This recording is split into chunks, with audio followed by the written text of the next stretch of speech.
Hi everyone, welcome back to another stream.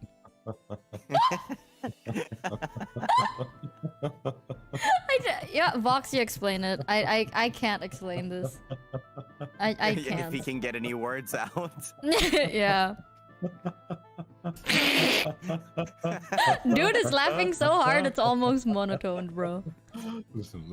So, I don't know what came over me, but I remembered the existence of this meme where the caption is me taking a complete mudslide shit in the display toilet. And then the IKEA worker watching me do it for the 10th time this week is this dude who's going, please, damn, for the love of God, please. I don't know what's happening. He's been laughing over that one meme for no joke. I looked at the time, 3.5 minutes. Like non-stop.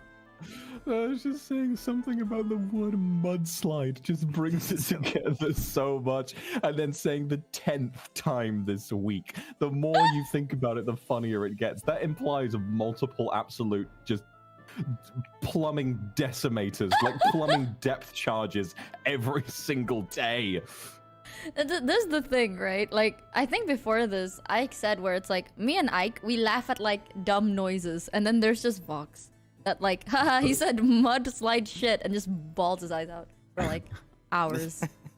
I'm so confused. I am so confused. Yeah, Ike's face. I think What about my face? You're just having like the most unamused face. The whole this chat is just me. This is just me with Vox all the time. I'm It's like, used to it. This is Vox. Anyways, hi everyone. Welcome back to another stream. Today, we're going to be talking about shit. Spooky shit. Because it's spooky month and I'm doing this because I don't say the word shit around me right now. I'm a very thinking the same fragile thing. person. How inconsolable. Jeez. Honestly, I'm doing this. I think I've said this before, where I'm doing this because I don't want to play horror games, and I'm like, you know what? I'll just talk about horror stuff then, because it's horror month, and I want to feel involved. Spoopy. Spoopy. Yeah, so that's what we're doing today. Yay! I think Vox is still like out of it. I'm not gonna. I think both Vox and Ike's like low-key out of it, but Ike is just out of it because of the moment. No, I'm Gucci. I was just ordering food. Oh yeah, did you end up ordering anything? Yeah, I got some Mickey D's. Mickey D's nuts! Fuck! I stayed quiet for a good reason! Wait, chat, I got these nuts yesterday. Does anyone remember what it's from? Vox, Ike, don't look. Does anyone remember where it's from? Other guys will just feed you lies. But I'll take the Mickey D's. Mickey D's. I wanted to use it today, but I forgot about it. Like, someone D's nuts me yesterday, and it was different. Oh! Okay. Wait, how the fuck do I found the word, but how the fuck do I use it in a sentence? Fuck! I didn't think that far. I've always wanted to D's nut someone, but I keep forgetting, and then it just doesn't work. Let me just type it. So I don't remember. Balls. Thank you. I Okay. was listening. Oh, sorry. What you about to say? You know that like those really vulgar remixes of infected mushroom songs with like a narrator talking over them. Yeah, Vox, you know the ones, right? Oh yeah. No? I was listening to all Explain. of those. Oh, Mika, am I allowed to say the name of the song? Yeah. Yeah, go for it. You must have heard "Welcome to the Cum Zone." No, I haven't. It I is feel like such a boomer. The dumbest, most vulgar thing that you can imagine, but somehow, like, if you take a disregard what they're actually saying, it kind of goes hard. The beat is actually fire on those songs. That's Wait, because send it's me a infected link. mushroom. But I think that something about the dialogue sort of elevates it to an extent. I mean, it's the long. I love the long this first horror story of the night, the long story behind how those songs came to be. The fact that it was just a group of friends who used to play TF2 and stuff, and one of them just kept changing his Steam names to the most vapid, sexual, most fucked up thing he could imagine, such as my dad fell into a cum shaft and all of that kind of stuff. And one day for his birthday, his friends submit all of those previous Steam names to a voice actor and have him read them out. And for some reason, for some unknown goddamn reason, this voice actor walked out of the booth holding the Oscar between his ass cheeks. This man delivered those lines. He served those lines on a silver platter. Something about his performance just struck gold. Lightning struck him, and he knew exactly how to say it. And then after that point, they put those lyrics to a Frozen Mushroom song, and out of it came, "Welcome to the cum zone. Only cum inside anime girls. Quivering clit, double-jointed pussy. Fresh balls." I think it's infected mushroom. Infected mushroom. Oh, shit. Frozen mushroom is someone who sends me supers sometime. That's why I'm confused. Double-jointed pussy. I have never heard that shit in my whole entire life, but that's There's good. 3 of them, I think. There's Three three of them, double-jointed- The first one takes the cake as being the best because they used up all the most ridiculous names in that one. I kind of like the third one because that's when they actually got into contact with the voice actor and got custom lyrics for it, so it actually rhymes. Oh. Yeah. No, I know. I really enjoyed the third one as well, especially the Walnut animation with like the big $5 through jiggly Super booby Chat. lady. I think it's I hope fantastic. you're The big all what? having a lovely day. Yeah, the character design for that Thank is you really for cute. all you do. Less than God, 3. Mika, if you like double-jointed pussy, what does it have? It's like, my dick is in love with pain. Co-op cock torture. Stuff my dick into a furnace. Now, being here, this is the real horror story. Itch my cock shut. Wait, I Pressure kind cook of- my greasy balls. Come blast me and make it snappy. Did you sneeze and I just didn't hear it? I'm wheezing. I kind of want to hear it now. I kind of want to hear, but You if I gotta hear go from listen. The beat is actually fire. It's insane.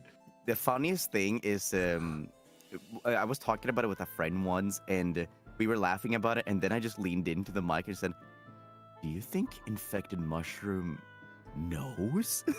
Oh, 100% they know. They have to. Yeah, There's because no way. because if you actually go to the original upload and where it's just like instrumental, and you click the link to the original infected mushroom song, the comments are disabled. No, he no, must the know. comments. They know. Wait, does that thing actually have lyrics in it? It does, yeah. Do you Well, remember? The original doesn't. It's just an instrumental, and the lyrics were added in the cum version. What's your favorite lyric? Because I want to have a little taste before I actually listen to it. That sounds wrong. That does not sound right. There are 2 lines from near the end that I really like. Oh, a few lines. There's accidentally fucked my own ass. I barely had any dicks inside me. And then there's another one which goes, bees make honey, I make cummy. And then there's another one that says, I think the best one is, who ate all my cum? A mystery. I don't want to say the one that makes me laugh the most, but Cum I can detective type hot it. on the trail. Oh, he's typing it. He's typing it. No, I love that one. That's not even that bad. Like, there are some in there that are really bad. No, it's something about the delivery on it and the implications of it. I'm just like, okay, what kind of kiss is this? Yeah. Wait, do they maybe read it it's just out a or they long sing sequence it? of events where an ordinary consensual sexual encounter begins with kissing and then ends with cum. Now we know. Now we know which one they're talking about. First the kiss, then the cum. Do they actually read it out like that? Yes, that is. Vox is doing No. a pretty bang on impression of it. No! The whole time? Yeah, the whole time. What the fuck do you guys Okay, listen okay. to? Like, listen, I don't understand why it goes so hard. Like, it shouldn't slap as hard as it does, but somehow it does. Okay, actually, I take it back. There are 2 more lines that I love the best. Okay. There is, undercooked baby pig penises. And then there is What? and then Okay, there is another one, and then there's another one which is mail your mom's pieces of my dick. Bazinga. Buzzing. Bazinga. I don't even know if I'm scared or just confused. A part of me wants to watch You it, because gotta chat's watch like, you should watch it, but It's an experience. You gotta watch it. I feel like this isn't real. By the way, before the stream, we were talking, and then they were talking to me about like a plot of like a horror movie, and I feel like I'm getting gaslit. It just, you know, the whole morbing meme. I feel like they're doing that, but a horror movie. But it's actually real stuff. There's no way. There's another line just in the middle of all this vulgarity. There's just like he just randomly says, what does he say now again? You got this. It's like it's just in the middle of everything. It's just like I actually beat a nerd to death. Yeah. What? That's the second one. I fucking love that part. Like, just in all of the sexual stuff, because the second one is less like hilarious and more just raw sexual and not really very special in a lot of ways. But then suddenly in the middle of it, I actually beat a nerd to death, and it's like, okay. I don't know. How the fuck did you find this shit? I remembered it. I came across it because of a YouTuber that I used to watch. And there was a clip on Twitter, because one of the things he does, he just torture his roommate a lot with stupid things he finds on the internet. And there was one time when he was just listening to this and just with his head in his hands, like listening to the lyrics in disbelief. And then he just hears a line, he just shoots up, looks at the screen, looks at the camera. I'm like, what is this? How is it pretty well known? I've never heard about this shit. I think I'm chronically online. It doesn't show up in the algorithm because all of them get age restricted, but they have. If you search on YouTube, "Welcome to the Cum Zone," you will find it. Okay, you know what? You know what's kind of sad? The original Infected Mushroom song has like 700,000 views. This version has 14 million. Mm-hmm. All I see is "Welcome to the Cum Zone" official music video. That's the one. That's the one. Oh, I'm just gonna. This video may be inappropriate for some users. No, the comments are here. No. The original. That's on the original. Oh, this is not the. What the fuck happened to the original? If you look in the description, it should say "Instrumental" by Infected Mushroom, and that's the original song. Yeah, let me make sure that I'm muted. I'm just gonna take a quick listen to what I'm listening. I don't. I don't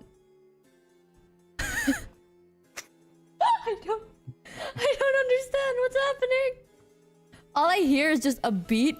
This is the best way I can explain it to you without. I didn't mute. I think I did. If I didn't, then fuck it. But like, this is the best way I can explain it to you. First time watching this, all I hear are drum beats, and then you know that meme of the guy that's like, "Number 12, come," on loop with different words. What? You don't know number 12, come? No. Oh, not come, cock. Sorry. Doesn't make it better, but it's like number 12. Now I understand. Yeah, really. I fucked up one word and now everyone knows. It's like number 12, cock. That guy. I have no idea what you're talking about. Okay, it's one of those like sort of like Chills, like one of those horror YouTube channels where it's like Number top 10 freakiest things that 15. happen. Yeah, pretty much exactly. Yeah.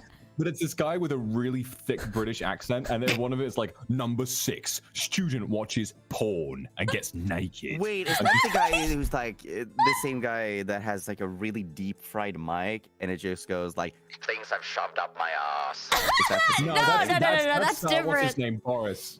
Something like, he's got a long name, but not the same guy, but definitely a classic. Team I Lemonade love donated $5 objects that I've shoved up my ass. Lyrics Number go through one. really remind specific me we objects, can't and it live just in a says, simulation "Stiff cocks." because there's no way someone never thought of them. I found that just- guy from TikTok, and it's only clipped to the part where it's like things I've shoved up my ass, and it just says like a gnome. Or like a Christmas. It's like festive things I've shoved up my ass. And it's like Yeah. a Christmas festive gnome. things? And I'm like, oh, what? Yeah, it's from a Anyway, video. should we try to get back what on was I track? talking Yeah. about? Oh yeah. Right, I'm trying to remember. What was I talking about right before you brought up? The other thing he says is like, Number 7, man urinates on fellow passenger for not being allowed to smoke. And I just something about the way it stops and like the one where it cuts off and you've got some guy like mimicking the voice or doing a TikTok lip sync to it, but he's like covered in sweat with like tears in his eyes, and he looks in the camera and he says, "Number 7, man urinates," and then it just cuts. Just so for context, the number 12 cock came from like number 12 cockroaches, but then they only cropped it to number 12 cock, which that kind of makes it funnier. Yeah. He has so much energy when he says number 12 cock. Yeah, dude. And his voice is like so like oppressive. deep, and like you can hear the passion he's putting into this. It's good. It's like that's like the shit I'm on. That's like the side of the internet that I'm on. I don't know what the fuck this actually nice beat banger mix. I don't know where the fuck you guys found this shit. I feel like a boomer. Holy shit. Okay, back to if this wasn't scary enough. Supposedly, we're supposed to not talk, but like I wanted to know some shit, right? Some shit. If you're not comfortable answering it, then answer it. You know, it's fine. I have questions. I'm curious. How's your Halloween? Let's start with like the nicest one. I don't want to get canceled right now, but like maybe in an hour.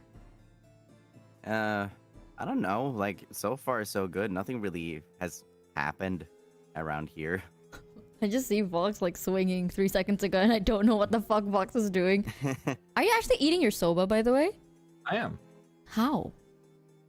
I'm putting a fork in it and I'm twisting it up and I'm eating it. You're eating it like you're eating Italian? Yeah, I was about to say you're using a fork. I would have used chopsticks normally, but all of them are in the wash, so I just settled for a fork. I think my food is here. I'll be right back. Okay, now we're gonna talk about Ike behind his back as he takes some food. Do you fucking... God fucking damn it, it's hot. I'm sorry. Are you getting the hot soba? No, I said Ike is hot. Oh. But this soba is hot as well.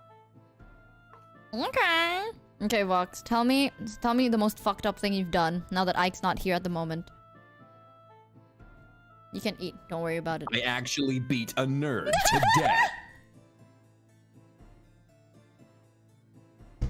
But no. Most fucked up thing I've ever done.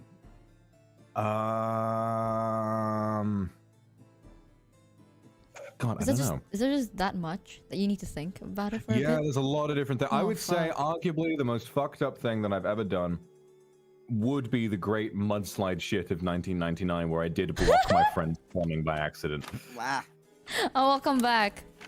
I actually was so unprepared for it that my friend had to be the one to unclog the toilet for me. So I had a man essentially I destroyed his toilet with an absolute just gargantuan iceberg shit and then commanded him to walk in there and remove it for me. I'm so sorry. To be fair, chat, I'm not eating. These two are, so it's not like... Yeah, you guys, chat, you can get food if you'd like. We're just chilling now. You can eat, by the way, Ike, if you'd like. If you're hungry. Yeah. I want to tell you about this shit story because I feel like I've never talked about this, but Vox's story reminded me. And I feel bad though because they're eating. But Vox brought it up and then it triggered like a suppressed memory. I'm using a bowl of my own shit. You know, it's a survival technique. I heard about it. I heard that you can actually drink your own piss. Flavors are melting on my tongue. Ike is just eating. I'm so lost. Ike is just like, yes, good food. But I have like, what Vox said triggered like this fucking memory that I buried into my brain. Like it was during the good old college times, right? And we're all fucked up people during that period of time. Because like, God forbid anyone is sane. But I was living with a bunch of other people in like this dorm. And like, the best way I can explain it is Indo dorms aren't usually like a building. It's like a house with like 4 rooms. So it's not like, not 4, that's like 8 rooms. It's not like a building, that's all I can say. It's very tiny, right? One of the people there, we have like one toilet, it's like a shared toilet. And someone there was... Oh God. Usually, right? Yeah, it's like a koskosan. We call it a koskosan, but I guess the English translation is a dorm. So it's like a female dorm and like a male dorm. And usually, the female toilet, we have like one toilet thing. And the best way I can explain it is the toilet, just imagine a toilet seat. And then like, this square tub with like a massive spoon in it, and then you just scoop out water, and that's how you shower. So it's tiny, usually wet, very damp, but the female side of it usually very, very full, especially in the morning, right? So it's usually very full. So if you just need to like take a piss or something, you can just go to guys one because it's not that far. So, but just only for a piss. You can't really shower there because that's kind of weird. TLDR, for the first time that day, the guys' toilet had a line. And like, originally, no one knew why. I wasn't there personally, so I didn't see it, but people were like talking about like, oh yeah, dude. Apparently a guy there was taking a shit, right? But it was so big that it got stuck. Oh no. And like, we have this lady that works to like manage the dorm. We usually call it like the mother of the dorm, is what we call her. She had to call in her husband. Oh no. She had to call in her husband. And the thing is, it's not that like the shit is stuck in the toilet. It's stuck in his ass. So he's like sitting there. I'm no joke. He's sitting there. He couldn't stand up because like it can't come out, but it can't go back in. So he's like, to be fair, we felt bad because he was in pain. Wait, how does that? It's stuck there, and it's not like you can just rush him because like if you get outside of the toilet, it's immediately like the street. You know, it's like an alleyway to the street. So he was like just sitting there, and just like he couldn't take it back in, but he couldn't take it back out. So the mom of the dorm had to call in her husband to scoop it out. Those motherfuckers should have called me. They should have called me. No joke. I feel bad for laughing because I knew he was in pain. Like, it was massive. I mean, like, he had to go to like the doctors for it. I would have sort of felt bad, but also just kind of be like, because even as you're describing it, I don't know how this would happen. Dude actually ripped his ass. Incredible. Yeah. Like, not even as a joke. Like, he had to go to the hospital because he tore his ass. The shit's just so big. Christ. It was so bad. It reminds me of that video of the dude who's in a toilet stall and the dude next to him is having like the fucking worst day of his life in there. Like he's actually fighting a battle for his own life. Oh, was it and you just see one snippet of what presumably was a long and drawn out battle. And then you just hear him go, "Oh no!" I know that one. But it's like that, but wet as hell. You know, I saw that one. That's a real mudslide shit. To be honest with your friend, they should have just called me. I'll tell you what I would have done. Okay, tell me. I'll tell you what I would have done. Right.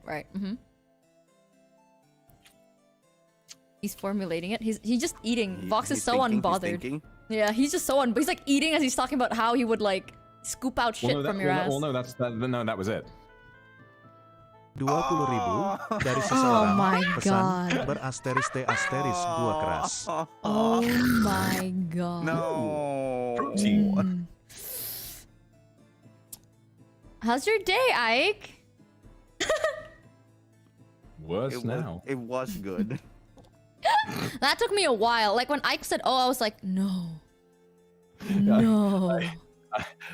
you guys have seen the bit from Monster House where that guy 20.000 I'll see you dari later, Kijang and then penjual he bubur. goes to Pesan, leave, and then he so turns back that's around why and there grabs is some food and goes in like, SPOOPY. and he Yeah, walks away.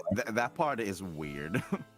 That's me. That's what I would do. I love it though. I love that movie. Honestly, the only thing that came into my mind when you talked about all this is like, I think I saw this yesterday or 2 days ago, where it's like a guy took a video of like the stalls. Apparently, in like, I don't know where the fuck he lives, but in different countries, the stall gaps are so big. Like, that is so weird to me. Here in my country, the stalls like go from the ceiling to the floor. But like there, it's like you can see like almost their knee. It's like so revealing. But dude had like the biggest shadow. I don't know the best way I can explain it, but you can see his balls. Oh. Like, he has like a shadow, and it's so big that he just like, a guy took a video of it just being like, "Bro, please tell me that's not your cock, dude. Please tell me that's not your cock." And it's just like massive. I think like someone sent that to me. I think I don't know who sent it to me, but I saw it and I was like, can you please delete this from my chat? The fucking thumbnail is just a picture of a guy's like droopy ballsack, and that's it. It has no context whatsoever. It's interesting. I feel like life is interesting when I'm not in like the toilet cock side of TikTok, but I am now. That's a side of TikTok. That's it. That is. I've been liking those kind of posts. I've been liking so much posts on TikTok that my TikTok's just like recommending me this shit. Why are you laughing at TikTok? Something about the combination of toilet cock. It's actually a thing though. There are people on TikTok that would like document their shitting journeys on TikTok. I've been following this guy that would do that. Ratemypoop.com. Oh God, Jesus! People. How would do put you that know on these the school things? Computers. Yeah. What? Yeah, they would just post. They would just post images of their Okay, shits, and people would be like, I "Oh have- yes, it's delightful." So some of those images are genuinely seared into my brain, and I cannot get rid of them no matter what I do. And you just made them surface, and now I don't want to eat anymore. I don't know. You see them called like, it's like, I call this one the Leviathan, and it's just a long, uninterrupted sort of chain, almost like sausage links. Ugh. The scariest thing about all this is that I'm just listening to this story and I'm like, I have constipation, dude. I shit like once a month. That my page on that. I've never seen that, by the way. Back in my day, in my school, we don't have computers. I've never seen that shit ever. Yeah, that's you guys. You younglings are so lucky. Back in my day, we could only afford to take a dump once a month. Back in my day, we would exchange pictures of it instead. No. That's the good old shit. Yeah, once a month. I didn't know that was wrong until like I met people that's like, oh yeah, I'll be right back. I'm gonna take a shit like twice a day.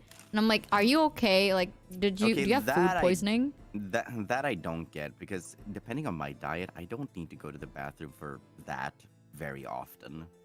I need to pee, but I don't need to poo. Like, what? Who fucking shits every day? Are you all right? Like, what if it gets clogged so quickly? I know one person that goes like sometimes when we just are chilling in call. Like, I'm not gonna name them obviously, but like even if we're just in call for like 2 hours, sometimes for those 2 hours they will have to go to the bathroom like 3 times. I'm like, what are you doing that I'm not? I feel like I know.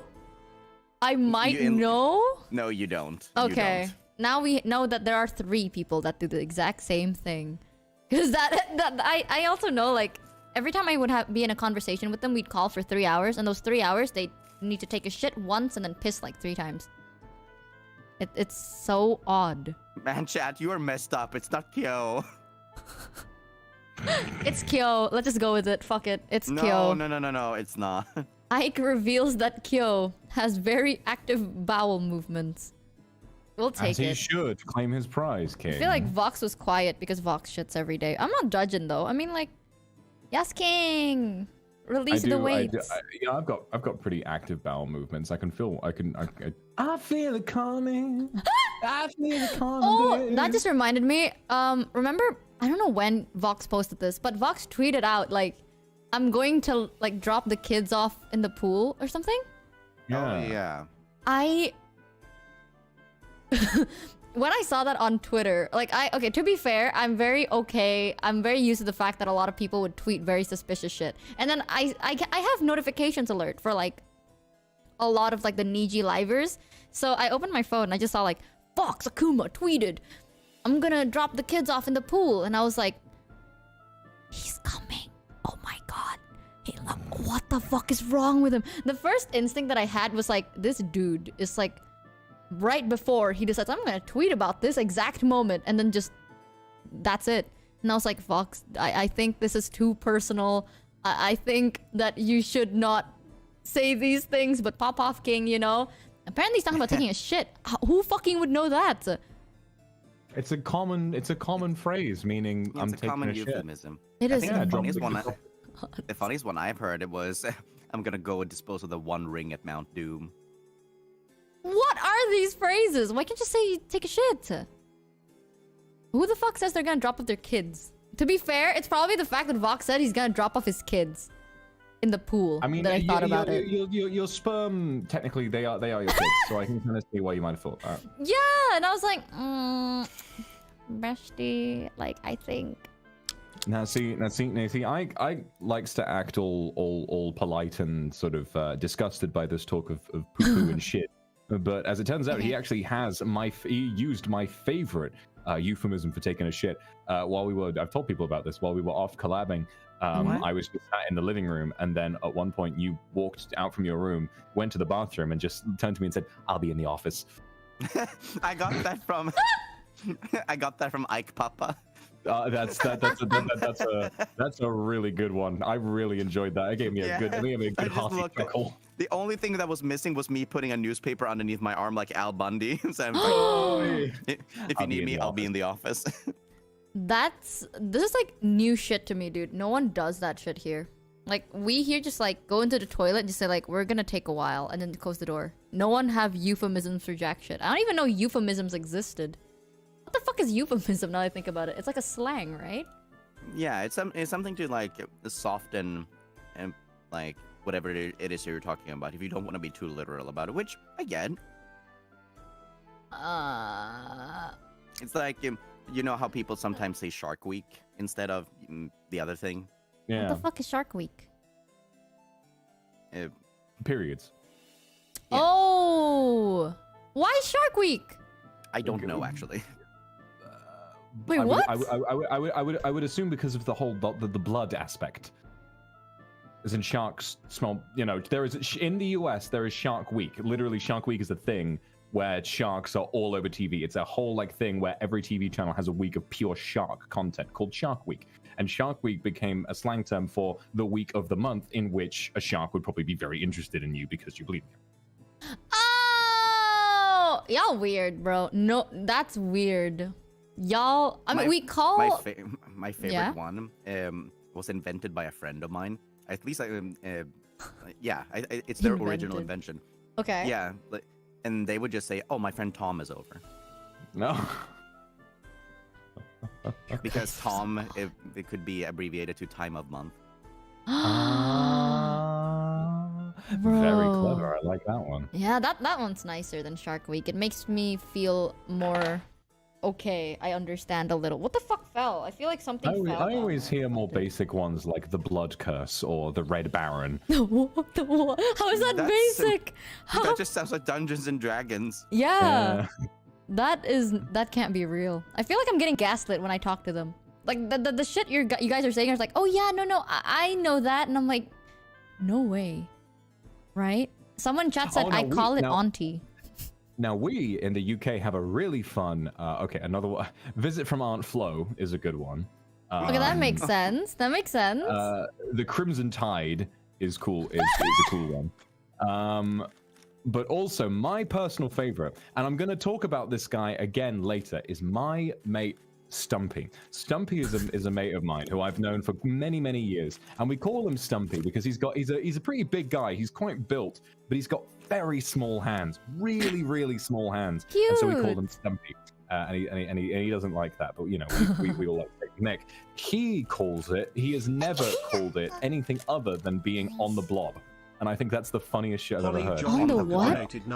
On the blob. Blob? Super chat. On the blob. I say it's Game of Thrones if she's on her period or she's having her period, she's just like, nah, she's on the blob, mate. Why? I don't actually know. This is weird. This is like, I feel like I'm learning new things, but things that I don't want to learn. Like, I'll never ever, if one day I have a period, there's no way I'm gonna be like, oh yeah, I'm on the blob today. I just say like, oh, I'm bleeding my guts out. Apparently, it's derived from an older English phrase for it, English slang term, on the rag, which might be to do with like maybe pads, like cleaning oneself up. And so it's, I don't know how they went from rag to blob, but yeah, we now have likely a reference to the blobbing, i.e. dripping of blood. So yeah, on the blob is the term that he used. That just makes me remember one of the worst, most cursed Tumblr posts I've ever seen. Oh god, the fact that he said Tumblr. Yeah, I don't know if I don't know if I should say it here, but the fact that Say you're it. calling it the blog. Okay, so I remember there was this post that was. Yeah, I'm assuming that this might have been a monster. I'm not entirely sure, Aw, you Um, censored it. but they were talking about like, do you think vampires are like picky? Like, does it have to be like from the neck? Like would they like turn their nose at like period blood or something like that? And then somebody replied with, "Have you ever heard of bubble tea?" Why? And I was just like, I get it. I don't like that I get it, but I get it. Well, I don't get it. Because, like, it's chunky. And, Okay, I get the it. the boba things. Yeah. Okay, I get it. Fuck. The internet is a really weird place to be. I have never once heard any of this. Now the idea of boba tea being compared to a period is in my brain. I wanted to get boba today. The fuck, dude? I'm sorry about that. It's one of those Oh, things like, I man. am cursed with this knowledge and I'm taking you all with me. Anyways, chat, you know what? I don't even know how to fucking transition to this. You know what? Let's what Vox, help me out here. My brain is stuck on the fact that I'm just thinking about boba tea at the moment. I'm sorry. My brain has like an actual buzz. Vox, Alright, help me out. What do you want me to do? So, Yes, transition smoothly to a topic that isn't boba tea and periods. the greatest horror story I ever heard all began in the early 1970s with a guy named William Afton. You see, the thing about William Afton is he's a real genius, a robotics guy. Him and his best friend Henry Emily decided to create these animatronics that were essentially able to be used as animatronics or as an animatronic suit using something called the spring lock mechanic. Now, see, the thing about this is that William Afton, he's bad news, right? A real crazy guy. He's got a kid called Michael. He's got another kid. We don't know what his name is. That's going to be important later.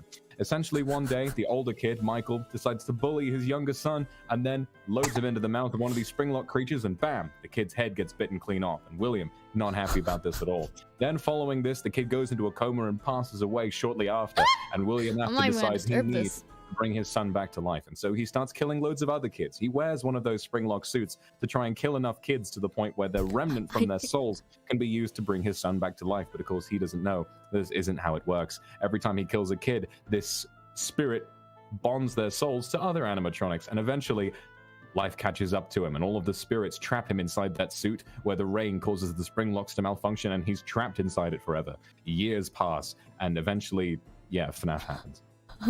I like how Ike went from like, I see him just tilt his head up and then just aggressively starts eating.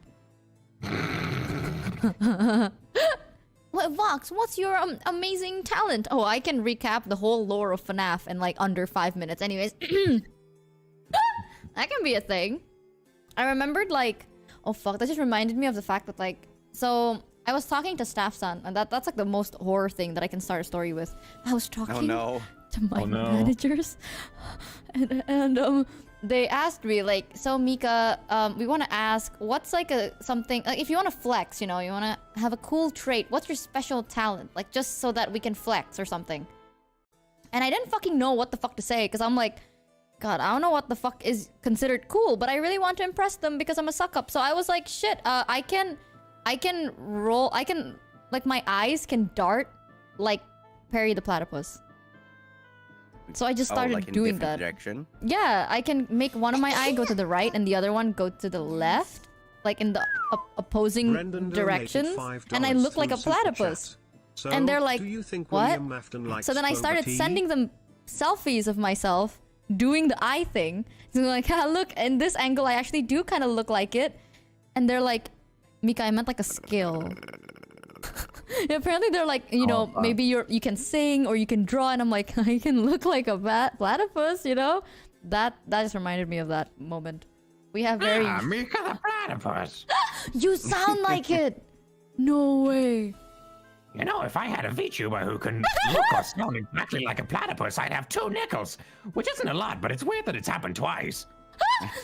Perry the platypus. You're right on time for my VTuber nader. Perry the platypus. Oh, Incredibly unexpected, and by unexpected, I mean completely expected. dude, chat, have you heard Vox with like an extra deep voice? That blew my mind. Oh yeah, the Doomslayer. Yeah. Used to taste the bite of his sword, named him the Doomslayer.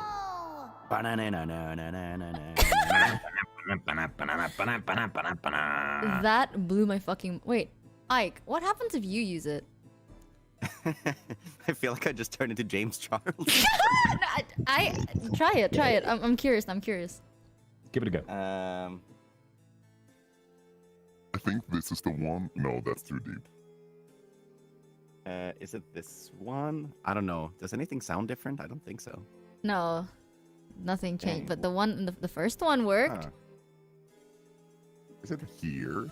No, that's too deep. Oh my god, you sisters. said Hi, sisters! Welcome back to another makeup tutorial. Oh my god, hi sisters, welcome back to another vlog. Oh my god. Oh my god! Spot fucking on! Holy, do you know that one video of like the guy doing Bloody Mary and then he turns around like 3 times Yes! and then it Oh my just god, I love that video. it's James Jack like, "Hi sisters!" It's that. And then he just screams. Yeah, that you remind me of how that sounds like. Holy shit, that is actually a pretty accurate Ike this whole time, chat.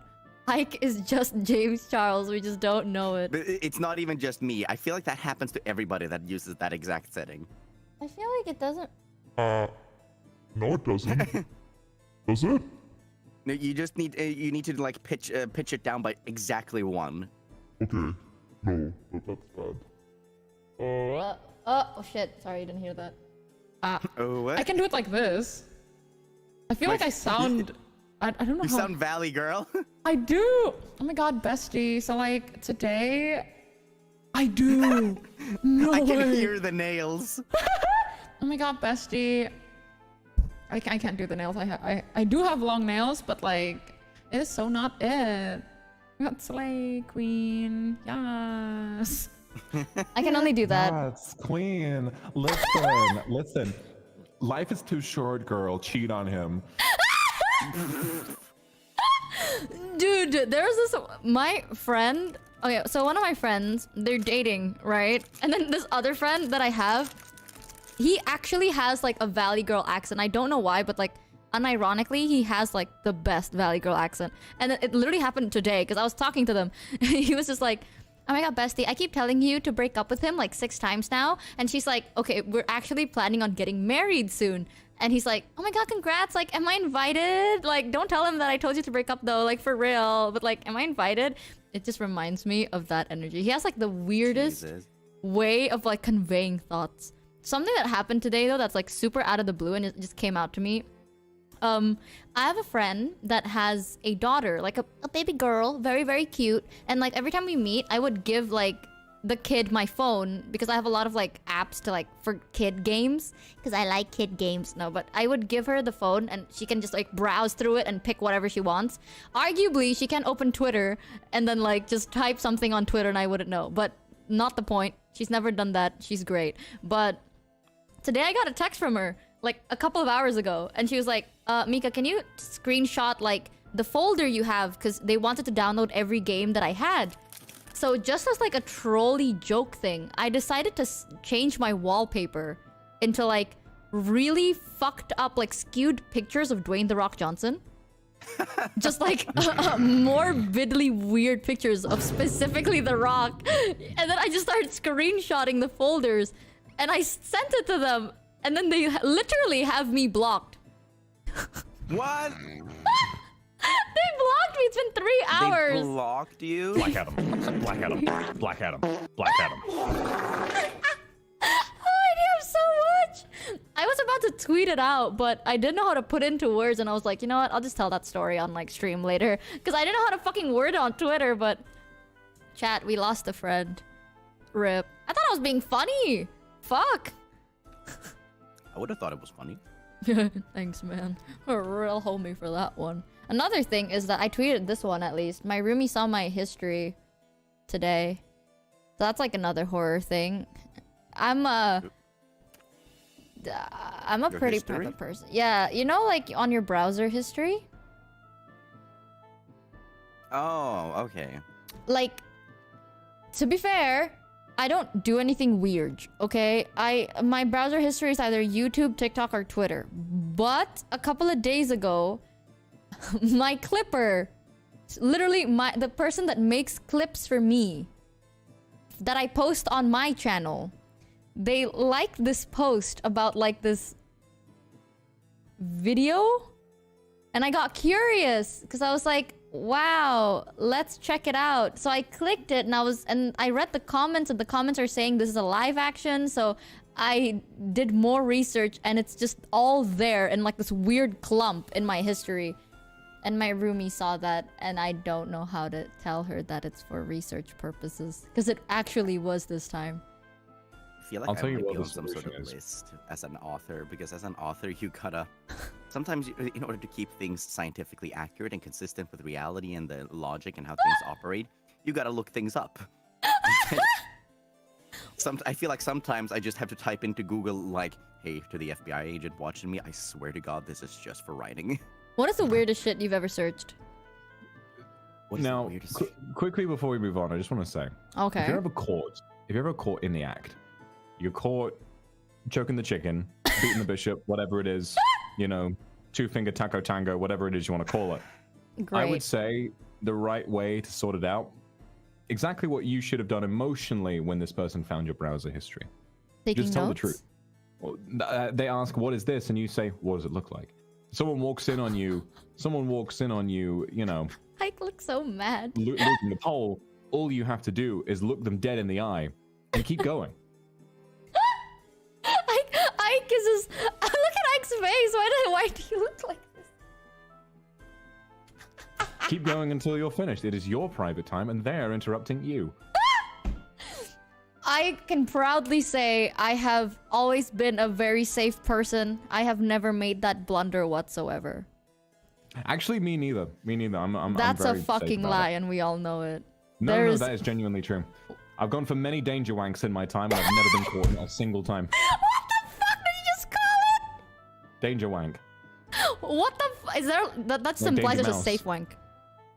Well, yeah, a safe wank would be a wank that you do when you're in no danger of being walked in on, whereas a danger wank is when you're very much in danger of being caught, but you just gotta go, like, right then. Why am I caught in between these two? I mean, honestly, a friend of mine, we went to like a store once, and my friend just went like, "Oh, I wanked there," and just moved on. Like he didn't just told me that he went in there.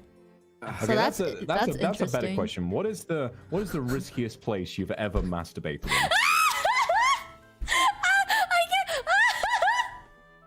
Vox, you start. That's a really scary question. That's like Vox- some thriller shit. You start. Okay. The riskiest place that I've ever masturbated is in the middle of an extremely busy airport bathroom. Ike had to take his glasses off for this one. He doesn't want to see this shit no more. Yeah, I've doesn't seen wanna enough. be- I have seen enough. He's like, for today, I'd rather have blurry vision. Fuck this shit. I had about half an hour until my gate opened, and I just realized that I was unspeakably horny, and so I went to the bathroom, which was full of people, found an empty stall, and I just kind of went for it. Nobody noticed. I was nice and quiet, and I made sure to time it so that I only ever started making noise when the hand dryers were blowing, so that I could mask the sound of it. I was extremely stealthy, and no one even gave me a second look. I was a genius about it. I have a question, but now I feel like I shouldn't ask. No questions. Go ahead. But You have a I'm question, curious. But Yeah. like, I feel like it's so inappropriate because Ike's here, and I feel really guilty. I can leave the call for a bit. Okay, deafen, Ike, deafen, and I'll text you when I'll unplug from my coax slug. Give me a moment. This is for definite only research purposes because I don't Yes. have. I am not equipped with the assets to know. Yes. When you say noise, does it does it yes. squeak? I mean, the act of very quickly rubbing your own skin does make sound. Like a little sort of. I'll sort of do it on my arm, like a little like sort of. like like a that. scratching noise. Yeah, it's that. But then if you like spit on it or whatever to kind of lube it up, it goes like. Would you okay, I come back. Well, it's too dry. Sometimes it gets sore. I come back, please. I did not want to know This makes sense. The idea. What the hell are you mad at me for? You asked. I am a very visual person, Vox. I did not need to know that other people do this shit. You guys done? Yes. Anyways, do you guys believe in ghosts, or are you like a very? Anyways, It's literally been an hour, and We've been at this for like an hour, I and know. now we're finally getting into the. Yeah. Let's just fuck it. Let's just get into it. Yeah, You we're did gonna not look at want the to know what the timestamps. fuck I just heard, Hey. dude. Oh gosh. I'm never going to confirm that fact, by the way. If you do it, chat, good on you, but like I do not want to know. That is a disgusting thought in my brain. Gonna cry. That's Piss your weird. pants, baby. Not judging. Come. That's weird. You're gonna be able to look into the comment section after this. You know how they timestamp actual things. It's just an hour in. They finally start talking about the ghosts. Yeah, do you guys believe in ghosts though, for real? Or like, I'm not gonna be offended. Don't worry about it. Like, the only ghosts I believe in are the ones that I've seen with my own eyes. You've seen ghosts? Well, Mika. Okay, I mean like aside from me and Reimu, you've seen ghosts? No, but there is a thing that happened a long time ago that I still have no explanation for. Okay, now I'm curious. This is a nicer version of curious that I have now. Okay, so when I was a lot younger, I was in Finland, which is, pretty easy to get to from Sweden. You just go to Stockholm and then you can take like a cruise ship over. It's in UK. No, Europe. Finland is. Yeah, Okay. Europe. Finland and Sweden are separate countries. They're not in the UK. They're not even close to the UK. Thank you for specifying. I would have just thought it's like a thing inside. Anything that ends with the word land, I just kind of assume that everything is in the same area. No. So, I was over in Finland for like a week or something, and I Mhm. was in this really big house. And this house had been entirely built by the people who lived in it because they were carpenters by trade. So Wait, 1 second. Apparently my chat, like, okay, YouTube has a bug, by the way. They updated it and this bug happens quite frequently. Just refresh it every time. It looks like my channel got deleted. Don't worry about it. Moving on, continue.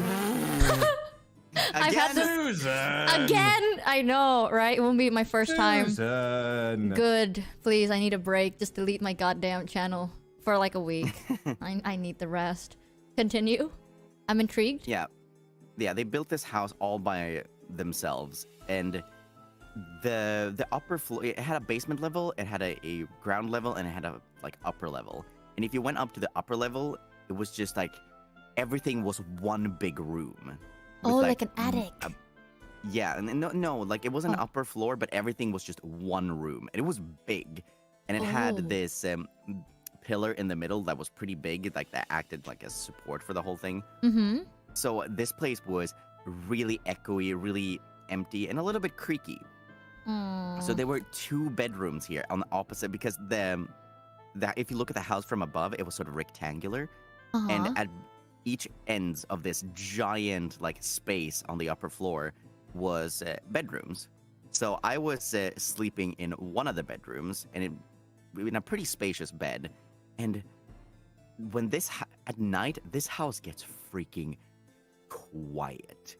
But not in the comfortable kind of quiet where you just kind of hear like a radiator humming or something. You just sort of hear the wood breathe because of the temperature changes. So you just hear noises sometimes, and because of how empty it is upstairs, it echoes it echoes a lot.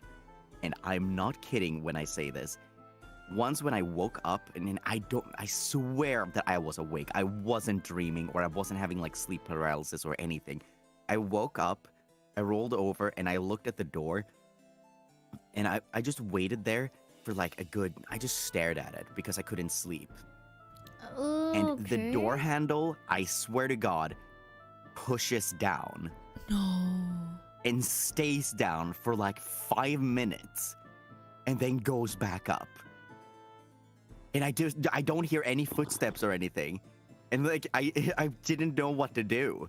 I still don't know like how that happened. Eventually, I got too scared and I just started shouting out like, "Is anybody awake?" and then people just came like, "Ike, what are you shouting about?" I was like, was anybody trying to open my door? And he was like, "No, everybody was sleeping." And I'm like, "Okay." And I still don't know to this day what the heck that was. I am 95% sure that I wasn't dreaming. I'm 95% sure that I was awake. I liked how Ike was just like, "Oh, there might be a ghost or an intruder, so I'm just gonna shout out to make sure everyone's awake." Listen, Paralyzed I with wasn't fear, thinking. you know. I wasn't thinking. I was scared. Yeah. That does sound super creepy though. Like they didn't even open the door or anything. They just nudged it. Yeah, like the handle just went down. It the stayed down, fuck? and then it went back up. They thought about it. If you want to know something spooky that I actually have proof of, Oh god, it's a proof. Okay. you guys know on YouTube, like how at the very top left of YouTube, there's a letter indication of where you are in the world. Like I don't know, like in Canada it says like CA, and like in Sweden it's like SE, in Finland it's FI. I don't think And so. then, I don't have that. I think mine just says YouTube. Vox. Mine says GB on it. Yeah, great. Oh great no, catch. actually, yeah, I have it. Yeah, ID. Right. I never Yeah. noticed. Yeah. So, I have a screenshot of this because I noticed this once, and I just went on YouTube and I looked at the top left, and it doesn't say SE. What the fuck does it say? It says Man, it's this. just- I'm scared. That is real. That just happened out of nowhere, and I've never seen it happen again. Wait, can I post it on stream? Yes, you can. Okay, chat. 1 second. Okay, 1 second. I'm a very slow person. Either YouTube is doing some kind of spooky shit for Halloween. No, this wasn't recent. This was like a few years back. Okay, so What? either Was it during October? No, I don't even remember. Like, it just happened, and it's never happened again since. bro must be really good at Inspect Element or something, or else This I don't know wasn't how. Inspect Element. This just happened. I refreshed, and it was gone. You didn't have to commit some kind of cardinal sin at that time. No, I didn't did do you? anything. This just happened. I still have the screenshot because it freaked me out so much. This literally just happened. All the years you spent trying to type in Google like FBI, please. I'm so sorry. It's because I'm a writer. Now they respond. Yeah, I know. Yeah, they're like, I know. Don't worry about it. It's okay. sort of like YouTube just telling me, I know what you did. I'm just like, Yeah, that screenshot's actually pretty fucky though. Like fucky. I was supposed to say freaky, but then I was supposed to say fucked, so I said fucky. But that's freaky, dude. It's not edited. I swear on everything holy, it is not edited. It happened. YouTube knows. I did not inspect element that. I promise I didn't. I feel like Ike was watching something sussy and YouTube was trying to call him out. You've been getting oddly The sussiest targeted things ads. I watch on YouTube is like true crime. Oh god. Ike They is the know. true criminal. Yeah, I just looked around like to see if that was an Easter egg because I know like YouTube has a lot of Easter eggs. I don't hold on. Let me check if they still have this. If I wake up Easter and I egg. open Oh, YouTube they and I see I do! knew, I'm not gonna do it. What Easter egg? Okay, so don't do this if you have photosensitive epilepsy. If you pause and unpause Mika stream and type in awesome, look at the play bar. Wait, now I'm curious. I'm gonna do that. 1 second. Pause and unpause. It just full screens for me. Pause, unpause, pause, unpause, pause, unpause. No, you just like pause and unpause so that you have the player selected, and then you type in awesome on your keyboard, and then you look at the red bar on the stream. That is like, Whoa! That is weird. I didn't know that, chat. Okay, not in the chat. You don't type awesome. Everyone's typing awesome in chat. You don't have to type it in chat. You just have to just type the word awesome on your Awesome. keyboard. Awesome.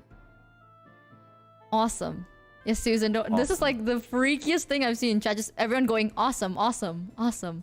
That's cool. How did you figure it's that Alira shit and out? Luca having a conversation. This is the actual Alira Luca conversation. I typed it and fucking nothing happened. Wait, so where do you type it? like you just on the gotta- keyboard. Yeah, you just like make sure that the video is selected. And Oh, There that's you what. Someone went a step beyond, just decided to super chat the word awesome. I hope it worked for you, man. That's you just that's type it in, cool. and then the play bar goes. Yeah, how did you find this shit out? I don't remember. There's like several ones of these. So I thought it was one of those kinds of Easter eggs, but I couldn't find anything about it. I've Googled around so much, and I haven't been able to find it. Okay, Susan, I know you're in my chat because you would like fucking remove my account once. Can you explain if you can on like Twitter things? Something that freaked me out though was I tweeted, like I didn't even add anyone. No one in my comment section added anyone on YouTube. I just said like, sorry, my comment section's like removed. YouTube's just buggy like that. And then the chat, like the comment section was nice. They're like, oh, don't worry about it. And then I got a response from like YouTube official team, and I'm like, Oh, whoops. what? Why? God. I heard you was talking smack. Yeah, it's like, okay, we are here to resolve your problem. And it's like, no, I just need a reason to complain. Sorry. Thanks, man. It wasn't resolved, by the way. But it is now, after 2 months. Thank you, Susan. Yay. Yeah, those are two freaky things that have happened to me. That's actually pretty fucked. Like, if I were you, and like the door just like decides to do that, I would like actually consider just opening it at that point. It's like, what? I hate it when people just stand in front of the door. Like, the idea that people enter my room is less scary than people standing in front of it for no reason. You know what I I was mean? just too scared to move. Like, I didn't want to move or anything fair, because I thought that that it is was going to freaky. push open at any point and something was going to stand behind it. That is... Dude, that is freaky.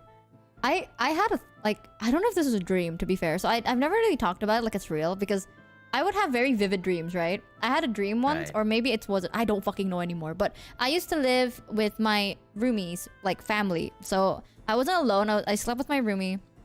And like one time, I just dreamt that I woke up and I saw my roomie sleeping there. And then she has like the window. And like here in Indo, the window doesn't like open completely. It just kind of opens a little bit. And then the window like just slowly starts opening. And then for some reason, the first thing I decided to do is like, it's too cold in here. And then it just closes when I blinked. I don't know if that's a dream where it actually happened, but It sounds like it's a so dream. it sounds like a Polly dream, Jolly doesn't it? Potter But donated I told my roomie the next day, and she's like, $9.99 "Oh yeah, to no, I the super heard chat. something as I well," know because can she's be a very light translation sleeper. thing. And I was Say in like, Spanish is I know, so I proper I don't the know, site man. translated to English in I'd that like to think moment. it's a dream though, but I'm not there anymore, so I don't really care. How about you, Vox? Do you believe in Well- ghosts that isn't me and Reimu? We won't take it personally, we swear. I have a spooky story, but I'm not sure if it's proof or any sort of. I don't know. I mean, It's okay, It's we can kind of just say it's the scary. wind if it makes no sense. okay. Tell me. This is. And now I've told bits of this. I feel like Bilbo Baggins in the start of the Hobbit trilogy is like, yes, I may have told you everything that I may have told you all I knew about my adventures. I may not have told you all. I've told this story on stream before, but I haven't gone into too much detail. This, I feel like I'm on an episode of what's it called, Goosebumps, or Scary Stories to Tell in the Dark. This is the tale of the Endless Tunnel.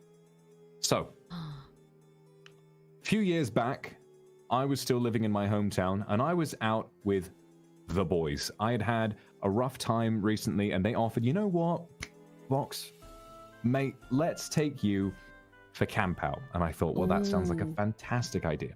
So we go to this rugby field, and I was a little nervous. I'd never been for a camp out on a privately owned lot before, but we showed up, and the guy who owned the rugby lot was there, and he said basically, and I thought like he was going to kick us out, but he said, oh, you boys going for camp out? Oh, that'd be great. And so we brought our tents and stuff, and we went and set up. And as we were setting up there, he said, now boys, if you get bored in the middle of the night, there's something to go and check out. A couple fields over, there is an abandoned World War II era storage tunnel.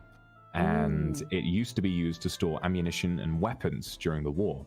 And so we thought, well, it might be worth checking out. And so I was there with Stumpy, as I've mentioned, the guy with the small hands. I was there with a guy who doesn't have a nickname, so I'll just call him John, which isn't his real name.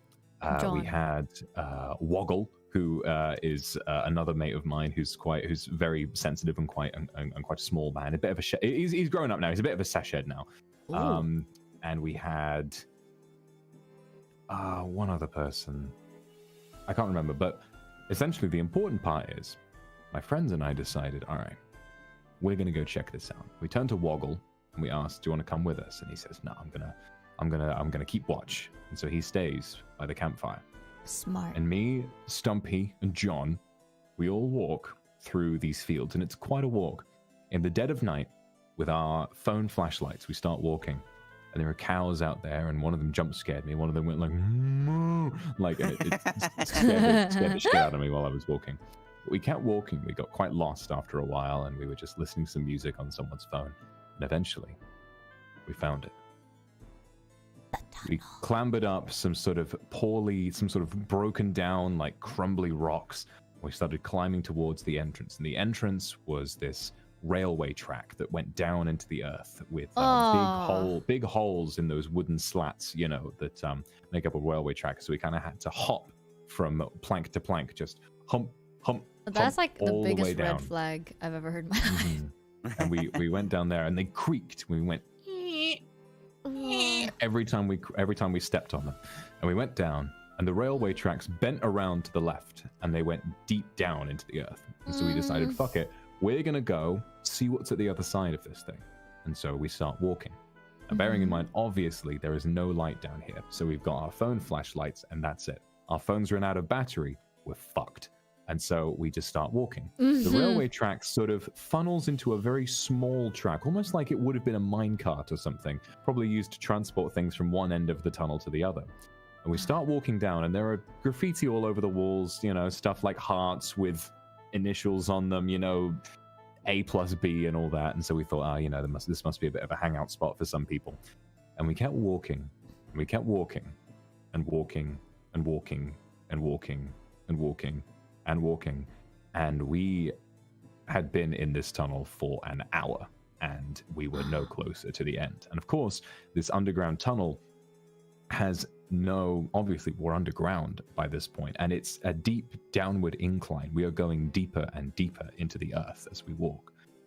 And of course, by that point, phones have no signal. There's no way that we can check our map to see how far away we are from the campsite. And what we notice now is that the graffiti is not quite as innocent as it used to be. Graffiti has started becoming threatening. We have just random words, just like like a load of rubbish, just describing violent acts, describing just really gross sexual acts and stuff, just teenagers who might have written something to try and get a scare out of somebody. And we kept walking, and we were like, man, yeah, this is kind of fucked up. And by this point, all three of us had all considered going back, but we thought, like, no, we must be near the end now. Could you see the entrance? Yeah. No. All we had was our phone flashlights, and it had curved downwards and sort of curved a bit enough that the entrance was far enough away that we couldn't see it. It's a very narrow tunnel as well. Very narrow. Oh, so God, I got shivers. We couldn't see the exit or the entrance. It was just what we could see with our phone flashlights. A few little dank puddles on the ground from dripping from the ceiling. And we kept walking, and then eventually we start seeing the kind of shit that you'd expect to see once you get deep enough. There were drawings of crucifixes, and there were pentagrams on the wall. There was the number of the beast. There was 666. And eventually we came to a point where instead of being square in shape, suddenly the corners filled in, and it became like a pipe. Like a circle. And someone had completely sketched the sides of those, sort of where it smoothed out into a circle. They'd painted it black, and right next to it, it said, on the wall, "Point of no return." I would have turned. I would not have even started that journey, bro.